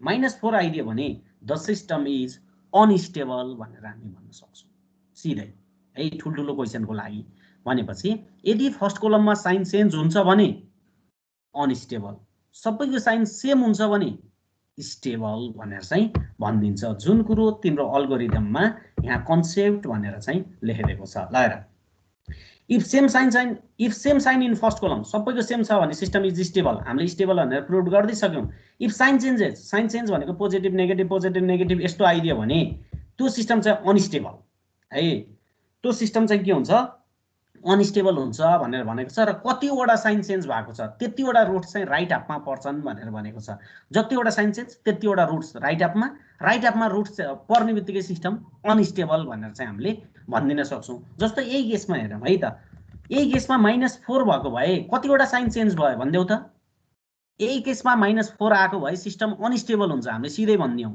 कतिवटा रुट लेफ्टमा कतिवटा रुट राइटमा पर्यो भनेर सोध्छ के भनिसकेपछि यही केसमा -4 आयो भने कतिचोटी साइन चेन्ज भएको छ ल भन त दुईचोटी कतिचोटी भएको छ दुईचोटी सुनिल दुईचोटी सर दुईचोटी भएको छ एकचोटी साइन चेन्ज भएको होइन दुईचोटी कसरी भएको छ भने ल 1 र 2 त पोजिटिभ छ मतलब भएन 2 बाट -4 जाँदा पोजिटिभ देखि नेगेटिभ गयो एउटा साइन हैन एकचोटी साइन चेन्ज भयो फेरि -4 देखि +3.5 गयो भने दुईचोटी साइन चेन्ज भयो यसको मिनिङ के हो भने दुईटा रुट चाहिँ राइट तिर पर्छन् र बाँकी रुट भनेको कतिवटा भयो बाँकी भनेको नि दुईटै हो टोटल 4 वटा छ भनिसकेपछि दुईटा रुट राइट तिर दुईटा रुट लेफ्ट तिर पर्छन् र मैले भनिहाले राइट तिर रुट पर्नु भनेको सिस्टम अनस्टेबल हो फर्स्ट कोलममा नेगेटिभ देख्नु भनेको सिस्टम अनस्टेबल हो भनेर चाहिँ हामी आरएच स्टेबिलिटी क्राइटेरियालाई चाहिँ टुङ्गाइदिन्छौं भनेर पनि भनेको छ दैट्स व्हाई तिमीहरुले आज स्टेबिलिटी क्राइटेरियामा यी चीजहरु थाहा पायो के चीज थाहा पायो भने कुनै पनि रुट्स राइट हाफमा पर्ने बित्तिकै अनस्टेबल लेफ्टमा मात्रै सबै पर्छन् भने स्टेबल एउटा रुट मात्रै तिम्रो इमेजिनरी एक्सिसमा पर्छ भने मार्जिनली स्टेबल र मल्टिपल रुट्सहरू इमेजिनरी एक्सिसमा पर्छन् भने अनस्टेबल भनेर भन्छौँ। र आरएच स्टेबिलिटी क्राइटेरियाको लागि नेसेसरी कन्डिसन भनेको दुईटा भयो, कुनै पनि टर्म छुट्नु भएन, सबैको कोएफिसिएन्ट भनेको सेम साइन हुनु पर्यो। यसरी गर्दा मात्रै तिमीले आरएच स्टेबिलिटी क्राइटेरिया लाउन सक्छौ। यसरी लाउँदा फर्स्ट कोलममा साइन चेन्ज भएन भने सिस्टम इज स्टेबल, यदि साइन चेन्ज भयो भने जतिचोटि साइन चेन्ज भएको त्यतिवटा रुट्स चाहिँ राइट हाफतिर पर्छन् र राइट हाफ पर्ने बित्तिकै राइट हाफमा रुट पर्ने बित्तिकै सिस्टम अनस्टेबल हुन्छ भनेर चाहिँ मजाले भन्न सकिन्छ। That's why system will be unstable भनेर चाहिँ टुङ्ग्याइदिन्छौँ। आजको क्लास पनि यिनै कुराहरूमा आधारित रहेर सकिएको छ। यसमा कसैलाई केही प्रब्लम छ भने सोध्दा हुन्छ, होइन भने आज हामी यति नै गर्छौँ। हजुर सर एउटा मात्रै कहिलेकाहीँ राइट हाफमा पर्ला, त्यसको लागि एउटा मात्रै साइन चेन्ज होला, त्यो चाहिँ कस्तो बेला चाहिँ एउटा मात्रै साइन चेन्ज होला भन्ने? ल ठिक छ है, क्वेसन ठिकै छ, राम्रै छ है। कस्तो बेला एउटा मात्रै साइन चेन्ज हुन्छ भनेर भनेको छ भने अब त्यस्ता खालका क्वेसनहरू पनि हामीले गर्छौँ है। कस्तो हुनसक्छ भन्दा हेर न, यस्तो पनि त हुनसक्छ नि, यस्तो हुन सक्दैन र। ल सबै मानौँ यहाँ नेगेटिभ आइदियो अहिले, यो यसमा ल नेगेटिभ यतिमा कि यही क्वेसन हेर न, कन्ट्रोल जेड एकछिन है, यहाँ मैले ल हेर है, यही फर्स्ट स्टेबल हेर, यो एस नटको ठाउँमा यहाँ मात्रै माइनस आइदियो, हेर त है, यहाँ मात्रै आइदियो भने एउटा रुट मात्रै राइट हाफमा गयो नि त, किनभने साइन चेन्ज त एकचोटि मात्रै भएको छ, सबै पोजिटिभ छ। त्यहाँ लास्टमा मात्रै नेगेटिभ आइदियो भने एकचोटि साइन चेन्ज भएको छ। एकचोटि साइन चेन्ज भन्नुको अर्थ के हो, एउटा चाहिँ राइट हाफमा छ, एउटा राइट हाफमा पर्दिने बित्तिकै सिस्टम अनस्टेबल भनेर चाहिँ भन्न सकिन्छ। मैले तिम्रो एन्सर दिएँ कि दिइनँ? तिमीले खोजेको यही हो कि अर्को हो भन्न त आकाश? हो सर यही। त्यसो भए टपमा पनि एउटा आयो भने त्यो पनि एकचोटि साइन चेन्जमा हुन्छ है? नर्मली टपमा आउँदैन राजा, लास्टमै यो आउने होइन। अब फेरि यसलाई सिधै भनिदिन्छु म कि त्यस्तो क्वेसन आउँदैन। किन आउँदैन भन्दा यता हेर है, तिमीले भने अनुसारको क्वेसन के ठिक छ, त्यो मेरो मनमा पनि मैले जमानामा मलाई लागिरहेको थियो। +1 छ नि, यो भनेको -1 आयो भने त्यस्तो हुन्छ। तिमीले भनेको केस भनेको यति एउटा केस हो, अरू हुँदैन भनिसकेपछि यो लास्टको कन्स्टेन्ट चाहिँ नेगेटिभ आइदियो भने त्यस्तो केस हुन्छ। नत्र त दुईटा रुट पर्छन् कि बिचतिरको गऱ्यो भने दुईटा रुटहरू राइट हाफमा पर्छ भनेपछि तिम्रो केसमा यो लास्टको टर्म नेगेटिभ आइदियो भने त्यस्तो देख्न सक्छौ। र मैले के भन्दैको छु, आरएच स्टेबिलिटी क्राइटेरिया लाउनलाई सबको कोएफिसिएन्ट सेम हुनुपर्छ। यदि फरक पर्दैन बित्तिकै सिस्टम अनस्टेबल हुन्छ भनेर भनिदिएको छु भने यही क्वेसनमा हेर न, +1 को ठाउँमा -1 भइदिएको भए आरएच स्टेबिलिटी क्राइटेरिया लाउनुको अर्थै छैन, सिस्टम हेर्ने बित्तिकै अनस्टेबल भनेर हामी सिधै भनिदिन्छौँ, मतलबै भएन कि है। तिमीले भने जस्तो क्वेसन चाहिँ हेर्ने बित्तिकै सिधै अनस्टेबल भन्ने थाहा पाइसकिन्छ कि एउटा मात्रै पर्छ। सर टपमा भयो भने चाहिँ त्यसो भए एस फोको चाहिँ माइनस हुने भयो, त्यो त फर्स्टमै। अब म तिम्रो फेरि त्यसको एन्सर पनि भनिदिन्छु। टपमा हुनु भनेको के हो, सबको कोएफिसिएन्ट चाहिँ अब के हो नि भन्दा एउटा प्लस अरू सबै माइनस हुनु हो कि है। यसको मिनिङ के हो भन्दा फेरि तिमीले एउटा यो माइनसलाई कमन लिएर हुत्याइदियो भने लास्टमा फेरि हुने त यी नै हुने कि है। यही 1 चाहिँ के हुनेवाला छ भन्दा नेगेटिभ हुनेवाला छ भनिसकेपछि त्यस्तो खालको क्वेसनहरू चाहिँ आउँदैन। किनभने क्यारेक्टरिस्टिक इक्वेसनमै सबै पोजिटिभ एउटा नेगेटिभ अथवा सबै नेगेटिभ एउटा पोजिटिभ भएको खण्डमा तिमीले भने जस्तो हुन्छ।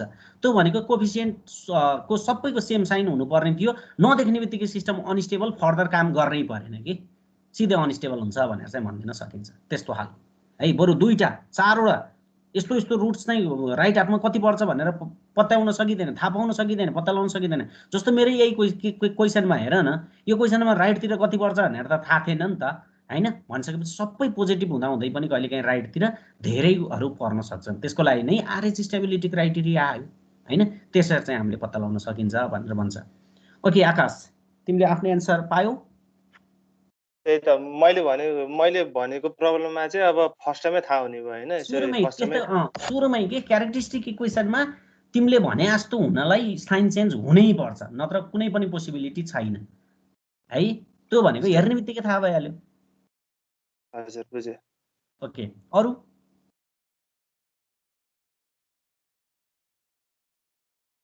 ल अरु कसैलाई केही प्रब्लम छैन भने एकचोटि त्यो न्युमेरिकलहरू पनि हेर हैन। पेज नम्बर 136 46 तिर कतितिर छ सरसर्ती हेर। बुझ्यो भने बुझिहाल्यो, प्रब्लम भएन। बुझेन भने सोध्न सक्छौ, क्लासमै सोध्न पनि सक्छौ, पर्सनल्ली सोध्न पनि सक्छौ, केही प्रब्लम भएन। र सँगसँगै यो आरएच स्टेबिलिटी क्राइटेरिया, रुथ हरुस क्राइटेरियाका न्युमेरिकलहरू पनि सरसर्ती एकचोटि हेर।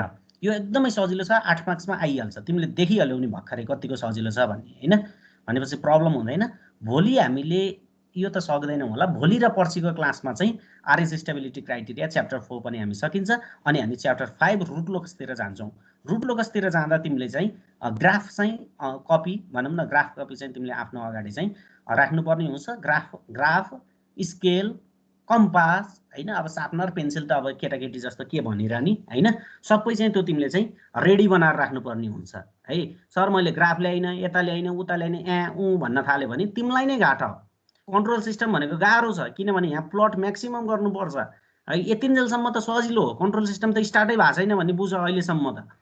अब 5, 6, 7, 8 भनेको म्याक्सिमम चाहिँ के हुन्छ भने यिनीहरू गाह्रा छन्, प्लट गर्नुपर्छ, 2-3 पानाको हिसाबहरू छ भनेपछि गाह्रो छ। त्यही भएर पास हुनको लागि यो अगाडिको 1, 2, 3, 4 च्याप्टर पानी हुनुपर्छ, किनभने 4वटा च्याप्टर पढ्यो भने 800 को 32 हैन, 32 देखि 40 मार्क्सहरू आइरहेको हुन्छ भनेपछि तिमीहरूले सबै मिलाउँछ भन्नुपर्ने छैन।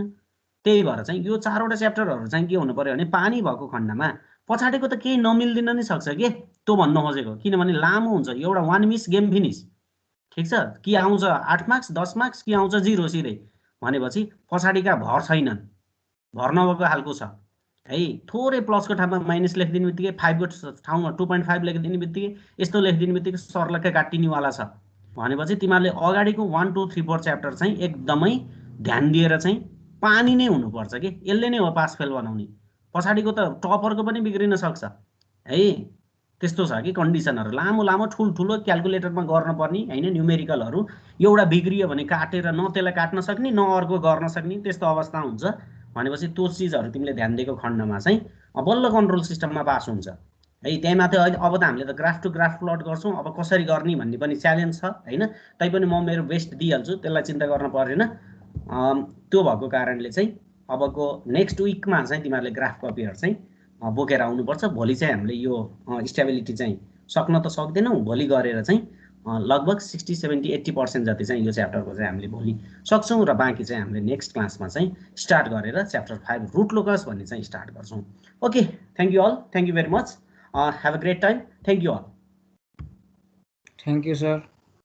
Thank you, okay, thank you.